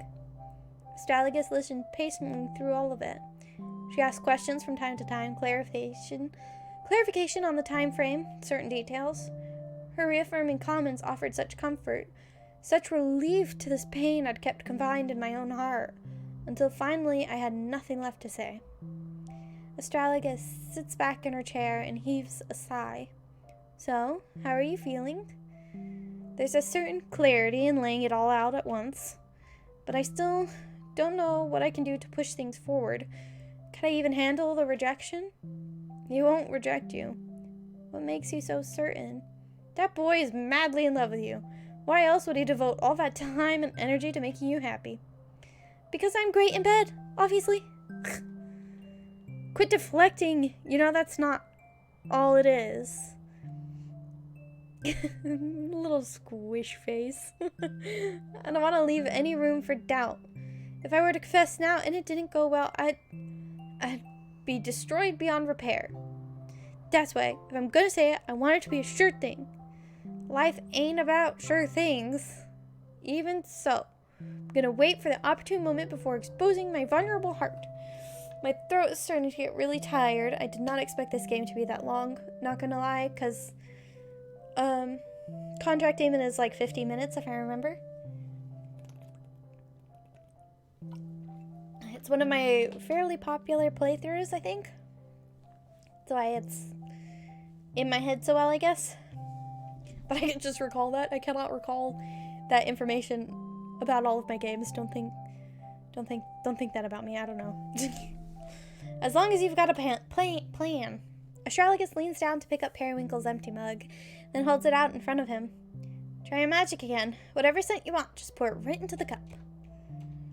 Periwinkle nervously draws his wand, holds it out to the cup, then closes his eyes and taps.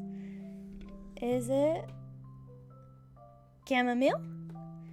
It isn't peach. I'm cured. Yeah, dumbass. Did you forget this was an apothecary? It is, isn't it? Next time you got a problem with your magic, don't sit around crying about it on your own. Come straight to me, and I'll fix you up. Thank you. I'm truly glad we're friends. I would be lost without you. Business associates. Don't forget, I've got loads of orders for you now that you're back to normal. I'll go home and fill them right away. But first, may I hug you? Not a chance. It was worth a shot. You'll accept my platonic affection one day. Yeah, get out of my office, Periwinkle. The pair exits the back room, but they only make it a few steps out before Periwinkle turns on his heel. Oh, one more thing before I go. What's up? I've been curious to ask. The last time I was here, you told me that magic can be interpreted as a judge of one's character. Alright. When I changed my mind about Pastille. Yes, precisely. It's rather impressive that you could see through his true nature. Ow. Yes, precisely. It's rather impressive that you could see through his true nature despite having only just met. Sure, but he was pretty easy to read. Don't be too impressed. Well, what? What does my magic say about me? I'm dying to know. Your magic was always lively and carefree, compassionate too, like Pastille's. How can you possibly read something like carefree from perfume? Hey, I'm just telling you the vibes I've gotten over the years. Your aromas prioritize pleasure. But there was definitely a hint of loneliness in them too. Alright, now I know you're making things up. I've always had someone to keep me company. Just because you've always got someone around doesn't mean you can't be lonely. True story. And I suppose someone like you would know a thing or two about loneliness, I'm not lonely at all. In fact, I prefer to be alone. You, on the other hand, can't stand it even for a second. That's why you'd always run off chasing someone to fill the void. Well, that certainly isn't true. The peach stuff you gave me earlier was pure loneliness.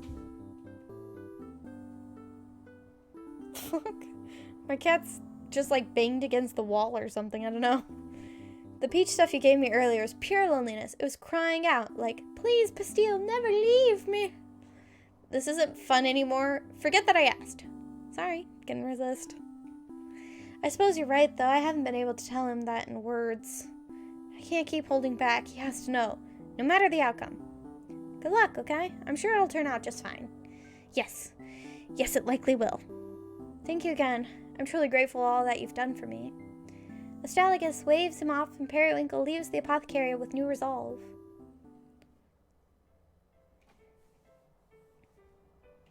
I spent the next several days catching up on my work.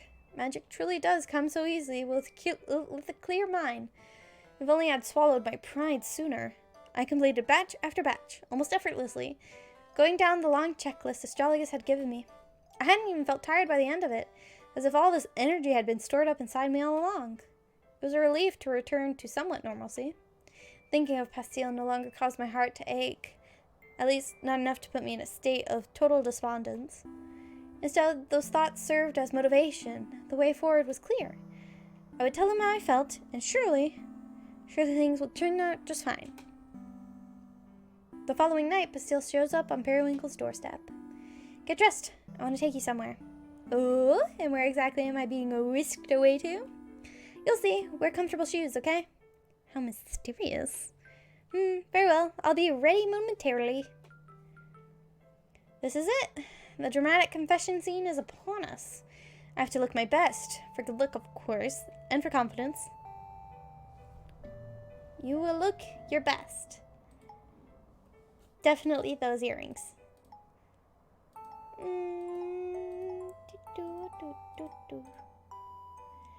And hearts for good luck. Hand in hand, the pair makes their way to the train station.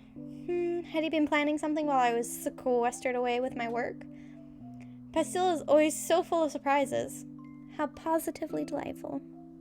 I hope I didn't interrupt any plans you had for the night. Oh, not at all. It was about time I got out of the house again. I've actually had a very productive past several days, toiling away over my perfumes. I thought that might be the case, since you hadn't dropped by in a while. Did you miss me? Well... Periwinkle hugs Pastille's arm tightly as they continue their walk. I missed you too. When Pastille and I step off the train, we're greeted by grassy fields and a sky full of luminous stars. Just where has he taken me? A trail of lanterns lights the lone path forward. Pastille takes the lead. It's a bit of a walk from here, but I promise it'll be worth it. A long walk, Can we take a ride on your broom together? Nah, it'd defeat the purpose. It'll feel more rewarding to get there on foot. Fair enough. Tragic, though, that you'd willingly pass on an opportunity for me to cling to you. We can fly on the way back if you want. Pastille offers his hand again, which Periwinkle takes with a smile. Tell me more about your relationship with magic. What do you mean? Oh, what a cute dress. That dress reminds me of Rukia's dress from Bleach. Oh, I love her. I love Bleach, not gonna lie. It is very nostalgic for me, and I love it. And I have been watching it lately, and it is a blessing. Anyway, it was the same when we cleaned my house together. You insisted on doing things manually. Not that I minded at all. Seeing you lift so many heavy things was a treat in itself. Well, ever since I was young, it was clear I was ridiculously talented, as they put it. My moms wanted me to be a traditional witch. They enrolled me in one of the top schools so I could learn from the best. It was an all-girls school, though. I guess I was young enough that no one realized I was a boy. I really didn't belong there, on any level. But I kept at it as long as I could, just enough to keep my parents happy until I could go out and live on my own. I still don't understand exactly why, but I always felt uncomfortable using my magic. It felt like cheating, like this kind of power shouldn't come so easily. So I thought so too. I guess that's why I latched onto her when we met.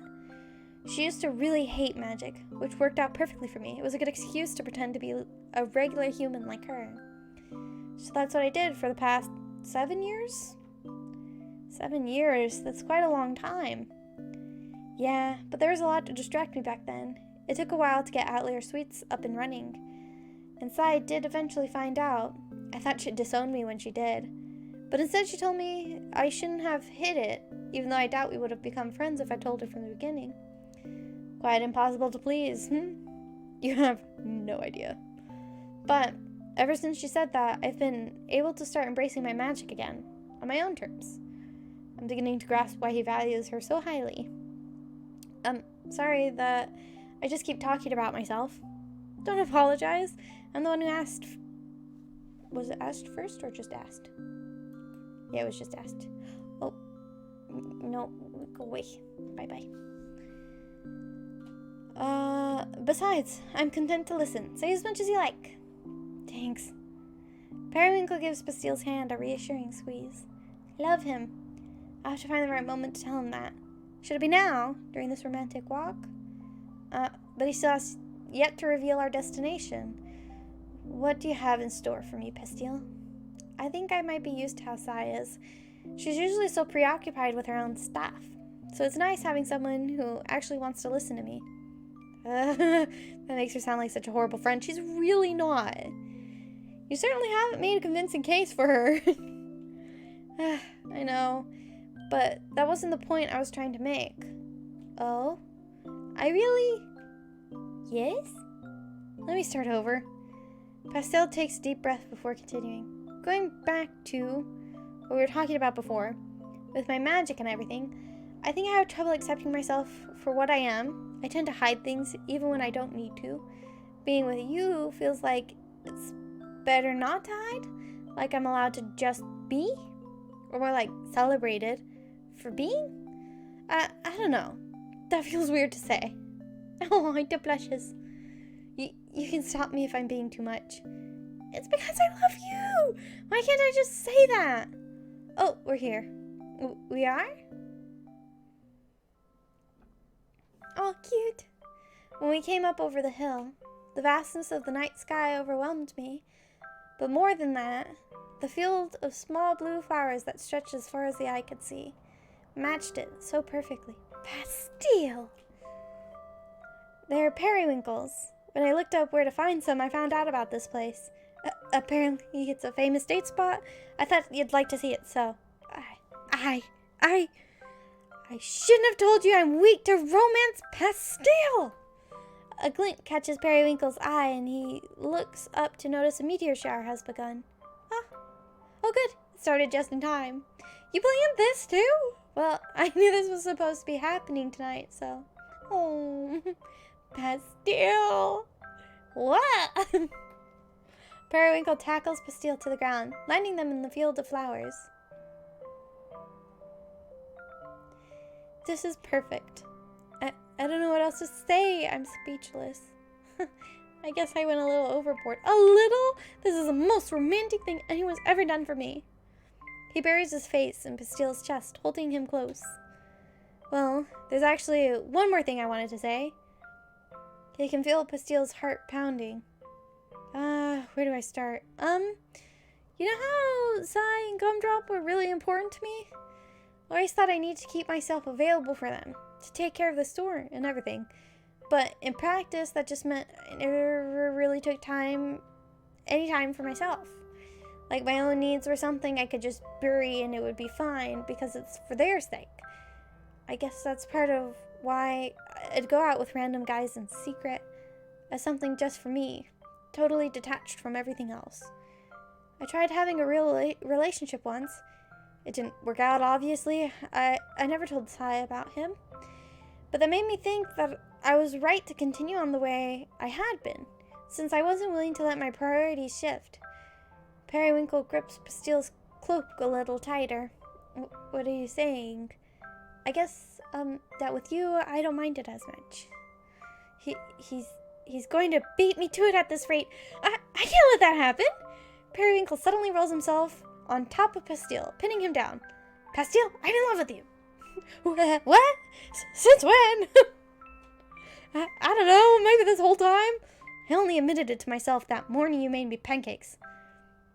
That's what it took? Why? How long have you felt this way? Since having to carry you home after spending the day together?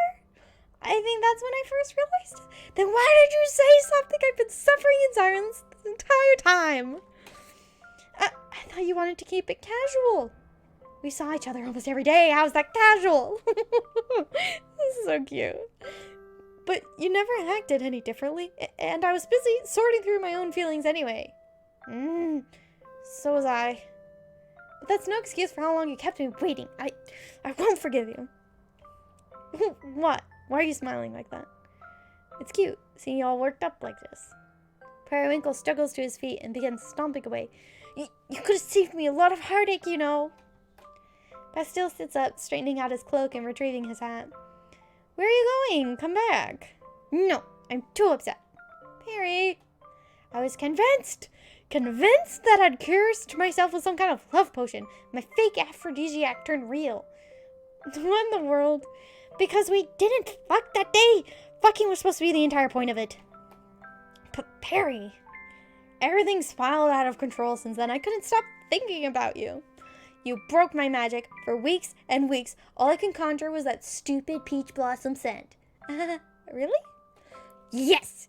Until just the other day, which I spent crying in the dusty back room of the apothecary, telling Astragalus all about it. After all that, everything I spent so long preparing my heart for, you have the nerve to try and confess first? I'm sorry. Don't apologize! Or say I won't forgive you. What do you want me to do then? I don't know. Fucking kiss me if you love me so much. God, fucking gay. Pastel approaches, gently raising a hand to Periwinkle's cheek. For once, Periwinkle is the more blushy one. And does exactly as he's told. I love you. Periwinkle's heart skips a beat. I love you too. Oh, so cheesy. He hugs Pastel tightly, careful not to knock him over this time. It takes everything I've got to keep myself from bursting into tears. I won't ruin my makeup on this perfect date. This beautiful place that Pastel chose just for us. I can't have my memory of this perfect night obscured by tears. It looks like the meteor shower's over.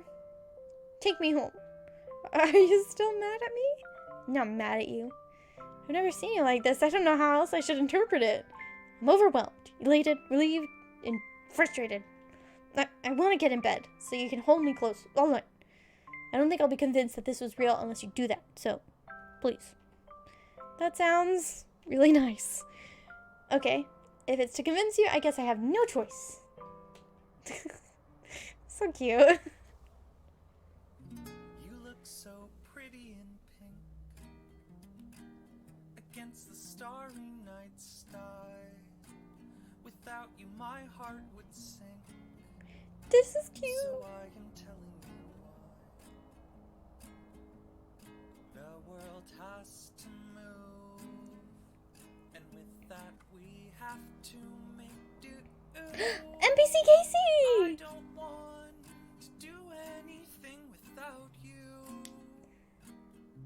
So now NPC Casey makes a lot of other games that I really, really love. what I think. There's a whole playlist on my channel if you want to see some of their games. Stomach God. Baba Black Goat.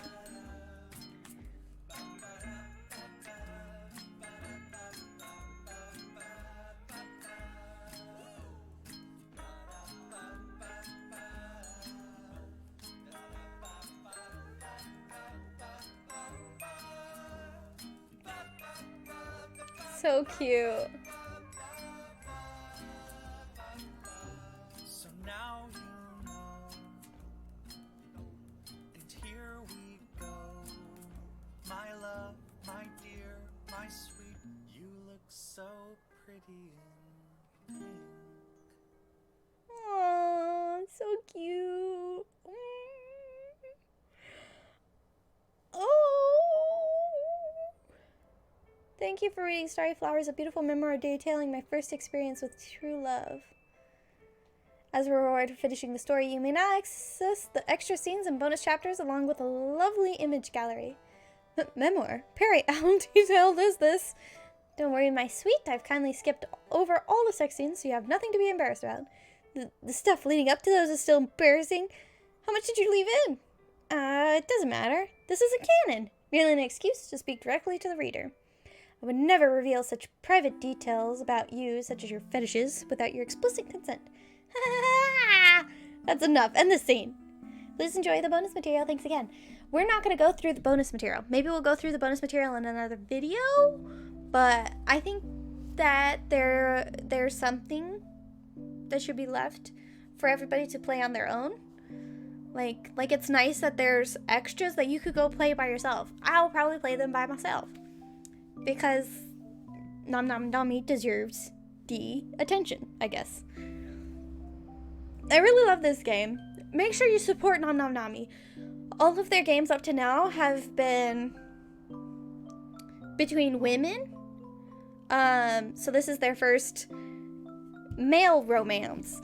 And so make sure to give them extra support and tell them how much you loved it. Thank you everybody for coming out and playing with me. I had a ton of fun, and I'll see you all in the next one. Bye!